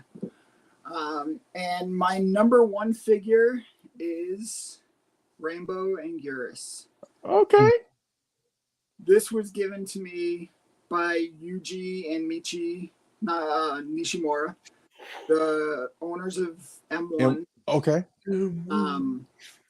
They are very close friends of mine, and every once in a while, Yuji he brings me, gifts just like he brings other people to G-Fest, and this was one that he specifically made for me. I had asked what year they had made them, and they're like, oh, no, there's no more of those. I was like, oh, man, okay.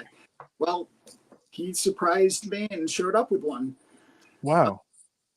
So, yeah, this is probably my number one figure. It's my favorite. It means so much to me. Just, I'm sure you all know why. And so that's my top 10. I mean, it definitely shifts from time to time, where like this one will take number one. Oh wait, I'm sorry. That's number 9. That's number 9. We forgot for number one. Yeah. Whoa. Yeah. So these two switch places all the time. This will be my favorite from one point, and then it's like that one's my favorite. So it's like it depends on the day or the week. So That's fine. this is definitely the number one right now. This figure means the world to me. Haru Nakajima actually had this in his hands. If you go on my Facebook page, it's my header picture. It'll forever be my picture. The weekend Steve brought this to me, David was walking around with it, taking pictures with Keith and everything. And the box for this thing, you guys, I can't get the box. It's way too big. I mean, you can clearly see 3 feet long. Yeah. It's such a beautiful figure. I mean, look at the detail, and he sizes perfectly with the X Plus giant the line. Gigantic line, yeah. But I can't wait. I've been waiting forever for X Plus to do like either an 04 or a giant version of Anguirus, because I love the X Plus 30 centimeter. And yeah, as Robert just said, this is the Hiroshima or Skynet kit, whatever you decide to call it, but I call it the Hiroshima. But yeah, this is number one. Can you tell the story of how you got that home? Oh my god! I like that story. So clearly, I mean, this guy's together, right? Like you're pulling on it, and you're not getting it apart, right? So on the way home, flying from California, I got this at Monster Palooza, and I had to get it home. I also had my big suitcase. This thing's not going to fit in a suitcase. So I'm literally walking around the airport like this. This lady out of nowhere comes up to me and she's like, "Is that thing alive?" Dead serious. I would have been like, So I'm like wiggling his tail and like I'm, playing with it, and I was like, "No, ma'am." I was like, "It's a toy." She's like, "Oh, I'm sure your child's gonna love that." I was like, "Child?" I was like, "No." So we start boarding, and the boarding lady's just looking at me like, "What are you doing?" So I get on the plane, and I had booked an exit seat, and luckily, there was a middle seat that nobody else booked, and then there was a lady on the other side. So the stewardess is like, "Well, your dragon's got its own seat. You got to strap it." So I'm the dragon, it's Anguirus.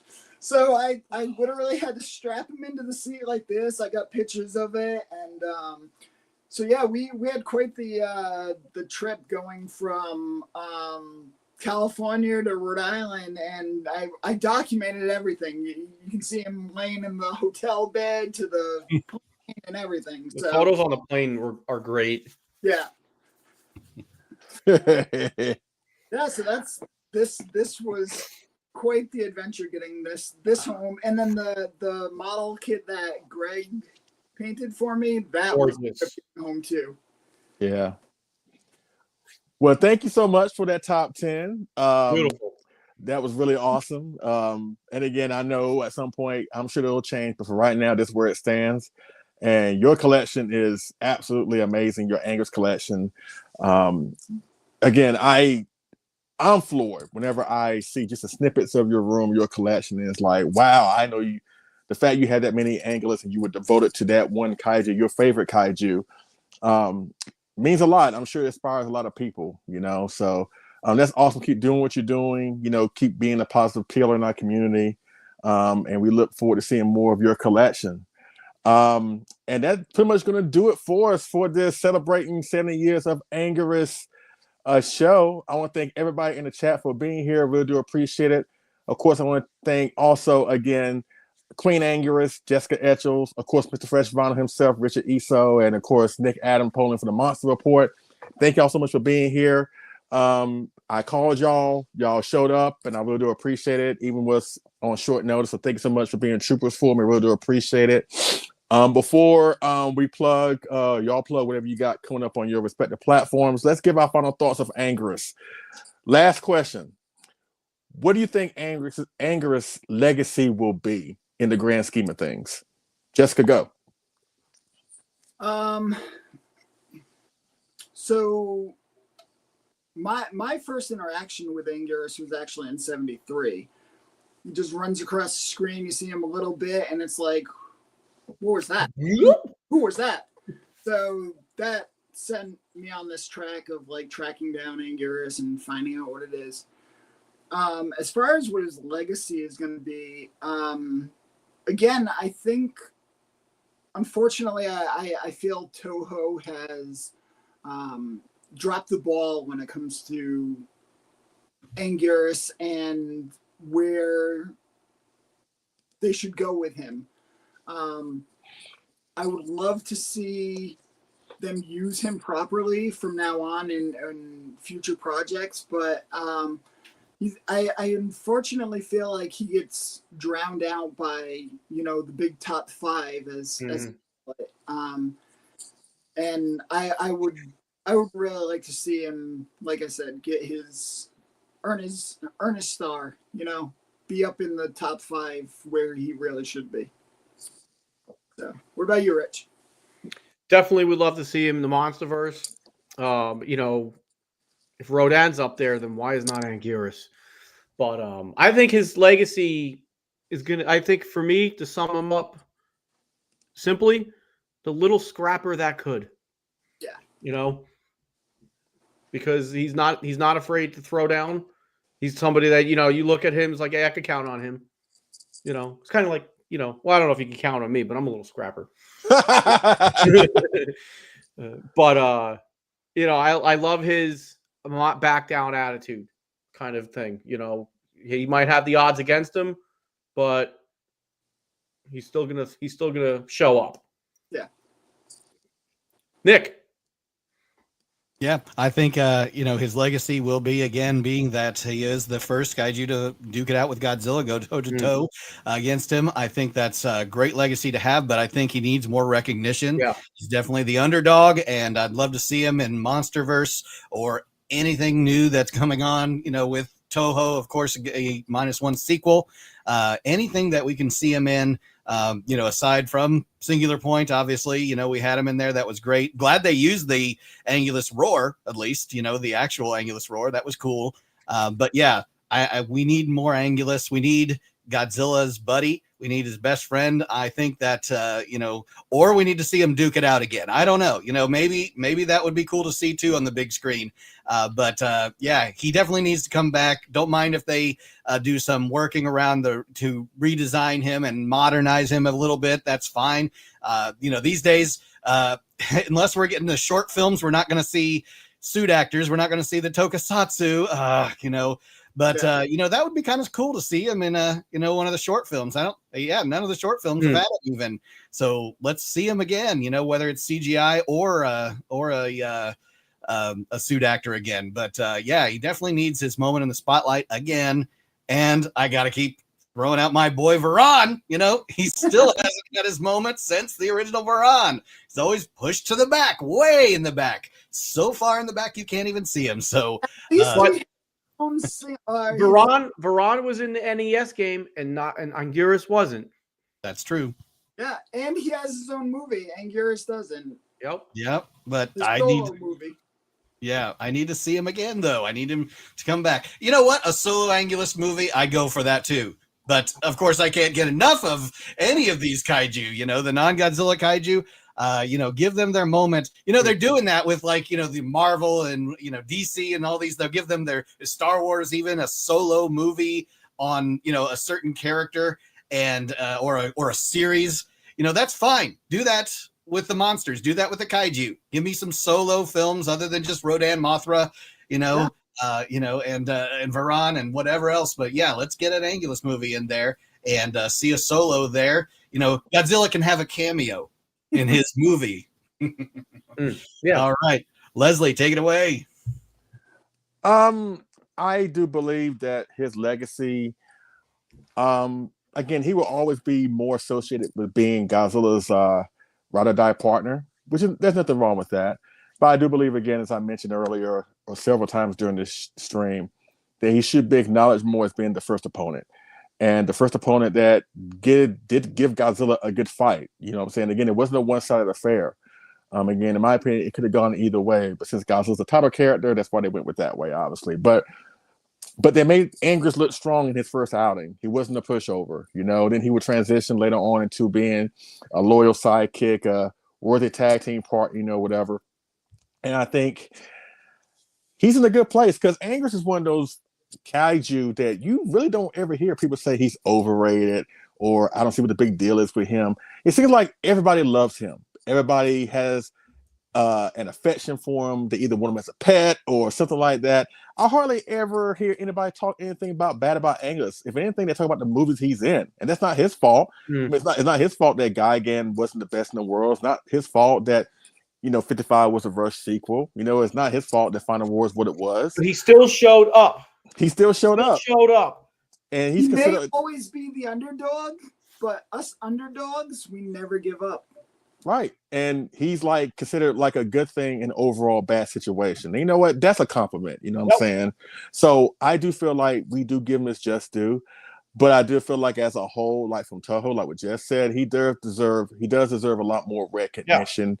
But I tell you what, if Toho doesn't do it, we fans are going to do it. And we've been doing it for the past 70 years because everybody loves, again, I'd hardly ever hear anybody say anything bad about him, but I believe that everybody loves our favorite four-legged radiated ankylosaurus, Anguirus or Anguirus or Anguirus, or doesn't matter what the hell you say, it's still the same. You know what I'm saying? So with that being said, we're going to close this show out. Again, thank you to everybody for being here. Of course, Jessica, Queen Anguirus, Nick Adam Poland from Monster Report, and Mr. Fresh Vinyl himself, Richard Eso. Go around the room. Please talk about, plug what you got coming up on your respective platforms. Jesse, go. So for Japan Legends, we do have a couple conventions coming up. So May 31st through June 1st, we have Linda Miller going to Kaiju Brooklyn. We got some great friends that are involved with that, running that. John, Chris. If you guys can go to that show, I highly recommend it. Unfortunately, I have yet to be there, but from all the pictures and good things we've heard people say, we can't wait to go. In June, Father's Day weekend, June 14th and 15th, we have Ultraman Bin Furuya going to Texas at the Tokyo X-Con. So if you guys are in Texas, come on down, come see us. Or the very next month, we're going to be at G-Fest with Bin Furuya also. Come out, see us. Ben always loves seeing his fans. He loves connecting with you guys. But yeah, we've got a couple things going on at Japan Legends.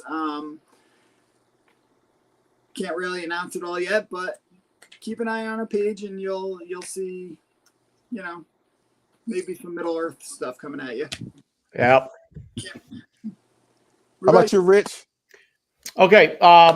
First off, Jess, we need to get together again and do another episode of Fresh Vinyl Cribs. 100%. To really, I mean, you could do it on your own. I'm just saying, I would like to do it again. I have a lot of fun doing that. Just did one with Leslie. So, if you're down, stay tuned for that. We could get together and get that together soon. For me, I have literally, it's waiting in the batter's box, another review for my Bandai Marathon on Bandai. It's the Bandai Mothra 1961 figure / 64 figure. It's a little boring, I'm not going to lie, but as we get into those 60s films, these my videos will have more figures and I'll be able to talk about it a lot more. Other than that, got some other reviews coming. I still got some Sofubi stuff I got to do. So more content on the channel. I keep saying this, but it might bring back Fresh Vinyl Live. But there's just so many TV shows here on, or streams that we have. But if I do, it's still going to be a stripped down version. I'll stream just talking stuff. It could be figures, movies, whatever, having a good time. you know, just laid back type of thing. But we'll see. We'll see. I gotta pay for StreamYard, so I was looking at, you know, what the cost is. So I'm close to just paying. It's like $400 something, like for a year. You know, I could buy more landscape lights, but we'll see. Anyway, I already did that. But yeah, so stay tuned for my channel. And yeah, Nick. All right. And yeah, I'm so glad to know that Fresh Vinyl Live is on the, maybe, you know, the back burner for you, but I'd love to see it come back because that is awesome. And Rich has been a pioneer in the community. You, along with Leslie, Kyle, and of course, Miss Kaiju Queen herself, Jessica. And I've met Jessica long ago at G-Fest. It's been a long time since I've been there. So reconnecting with you today has been awesome. And I'm going to throw out an invite for you to be on my show, the Monster Report Live, at some point. And I would love to be on. Yes, and yeah, we could talk Anguirus, Anguillosaurus, Anguirus, any of these, or we could talk just general kaiju, collecting, movies, music, anything. That would be great because I know you're just a wealth of knowledge, and you know you love this stuff just as much as the rest of us. Absolutely, I'm game. Yeah, absolutely. So yeah, May 3rd coming up. I have my first in studio at Monster HQ, Monster Report Live with Adrian Serafin of the Real Kaiju Collectors. So he actually lives in the same state as me, Indiana. So we'll be doing that. We just had the Ray Harryhausen collection at Kalamazoo Museum, and Kaiju United and Nathan Marchand did a write-up on that, did a short video for that. I've got a longer form video coming up this week on that, probably Wednesday, that'll come out, and it's going to be us going through all the exhibits of the Harryhausen stuff that was there. It was really an awesome trip, and that happened, not too long ago. And so, again, coming up May 3rd will be that. May 18th, Mr. Rich Iso. I've got him on my schedule, so he is going to be for the first time on the Monster Report Live. This is a long time coming. It should have been happening a long time ago, but I'm glad to have it. You know, you tried to plan this like a year ago, and I fell off the face here. Sorry.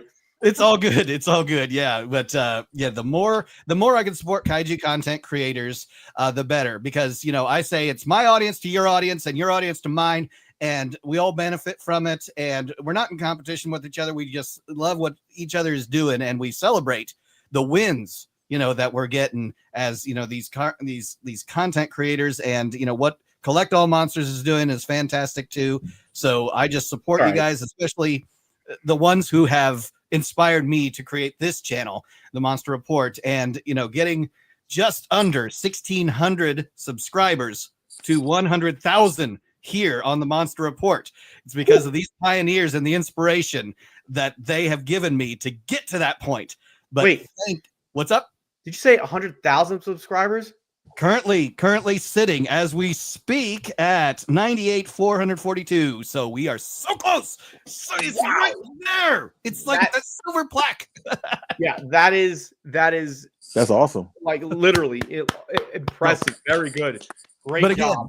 It's thanks to the community. It is, and it's thanks to so many who have supported the channel for 10 years plus now, that this has been, and it's honestly thanks to Legendary. If I didn't have that one video that went super viral because Legendary retweeted it, that was awesome. That was such a shot in the arm for a small content creator at that time. But yeah, it's because of the love and support. I can't say it's because of me necessarily, but I also love that I can bring my family into this. We do some fun skits. So if you haven't had the chance to see some of the skits we've been doing, it's all family friendly, and you know, the kids are part of it, and I love it, and they're going to become little content creators too. So again, thank you all. Thank you for being here and waxing philosophically with me over Anguirus and our spiky boy here and collectibles and everything that has to do with this. And I look forward to talking to you guys again too very soon. So thank you so much. No problem. And on Collect All Monsters, our next episode, I believe, is I think May 16th, I believe. I think it's the weekend after Mother's Day. And I think from what Kyle said, we're going to do a Mecha Madness show where we're discussing everything Mecha Godzilla, Mechanicon, Mecha King Ghidorah, Mogera, yay, other Mecha, stuff like that. So that will be the next episodic show on Collect All Monsters. And again, I got so many strings. I'm doing supplemental videos. Of course, you will see these wonderful faces again at some point. I want to do a discussion involving the Death of Goji collectibles. Rich can be a part of that. I want to bring James Hartman in on that one. Yeah, James Hartman and a couple other people. I told Jess I want to bring her back. I want to bring her and people who are associated with collecting just one kaiju outside of Godzilla. Like she does Anguirus, Andy Peters does Hedra, Nick Size does Titanosaurus, stuff like that. I want to bring people together. Kyle does Guy again, stuff like that. I want to do a stream like that. I'm actually doing a Father's Day stream for the first time this year, where we're going to be celebrating with other dads in the fandom, where we're going to be celebrating the offsprings of Godzilla, Mania, Little Godzilla, and all that. Oh, my mom will like that one then. That should happen like around Father's Day. So Nick, if I didn't invite you, you're more welcome to join that as well. You already did. So yeah, I'm all on it. Yep. Oh yeah. Okay. Because my brain is what it is. But yeah, we already celebrated Titanosaurus earlier this year. We're doing Anguirus today. Haven't forgot about Baragon, because I know the original plan for this show was going to do like a debate episode between Anguirus and Baragon, or at least a celebration of both, but still kind of put a debate twist in there. I was going to have not only Jessica and everybody here, but Everett Grondin, who's a huge Baragon fan, and David Dobko and Vince Elliott, because they're Baragon fans as well, but they're also fans of the Ultra Kaiju that the Baragon suit was turned into. So I was going to have like a debate show for that. But I changed course and just decided, you know what? Anguirus has been, again, put in that lackey sidekick category for so long that he deserves to have everything just put on him. Like, he deserves to have the spotlight, just one show devoted to him. He's always sharing the spotlight with other kaiju. But you know what, Angie? It was all about you today, my friend. So that's the reason why we did that for Anguirus, But we got so much stuff coming on, Collect All Monsters, and so much content, between myself, Nick Adam Poland from the Monster Report, Fresh Final Reviews, Jessica with Japan Legends, Collect All Monsters, whatever. And also Monster with Attitude, got to plug them, because in like an hour from now, they're going to be doing a live stream show celebrating pretty much everything Bandai, which I'm sure is the first of many shows to come, because you can't cover Bandai in one show unless they're going to be here for 8 hours. And I don't think they're doing that. And 8 hours ain't enough either. No. So please check their show out in just an hour at 6 p.m. Eastern time on Monster with Attitude. They're doing an appreciation for Bandai and their figures on their show. Please check that out. So we have so much, y'all have so much to look forward to, in our fandom, between fans, giving back to the fans with content creation, not to mention what Toad's going to do, what the Monsterverse are going to do. Again, as I said many times before, we have nothing to complain as fans. So let's just shut the hell up and enjoy the ride, because we have an awesome ride ahead of us. Not to mention G-Fest is coming up in a couple of months. We're getting closer and closer to it. So can't wait to see y'all there, in Tip, Chicago. Hopefully we won't get arrested. That's another story, but still, it is what it is. But at the same time, I want to thank every single one of you for being here, as well as Jessica, Rich, and Nick for being here. And of course, we got to thank the big guy himself, the man in the hour, Anguirus, Anguillosaurus. Thank you very much, good sir. You have entertained us for all these many years. You have been there for us for all these many years. We love you. We love your death. And we're going to keep shout your name to the heavens and still enjoy your movies and your products, because you are that awesome. Yes, you are. You're not overlooked. You are loved. All right. So with that being said, let's just end this show right now. And normally I do the catchphrase at the end of the show where I say blah, blah, blah, blah, blah, blah. Then we end, we say collect all monsters. We all shout it out at the end. But this time I want to shout collect all Anguiruses.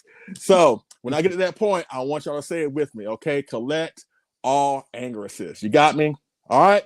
So again, thank you to Jessica. Thank you to Rich. And thank you to Nick and everybody in the chat. We really do appreciate it. And we'll see you on the next Collect All Monsters episode. Yes, yes, yes. So until next time, our planet may be doomed, our Earth devastated, the monsters are in revolt, and civilization is in chaos.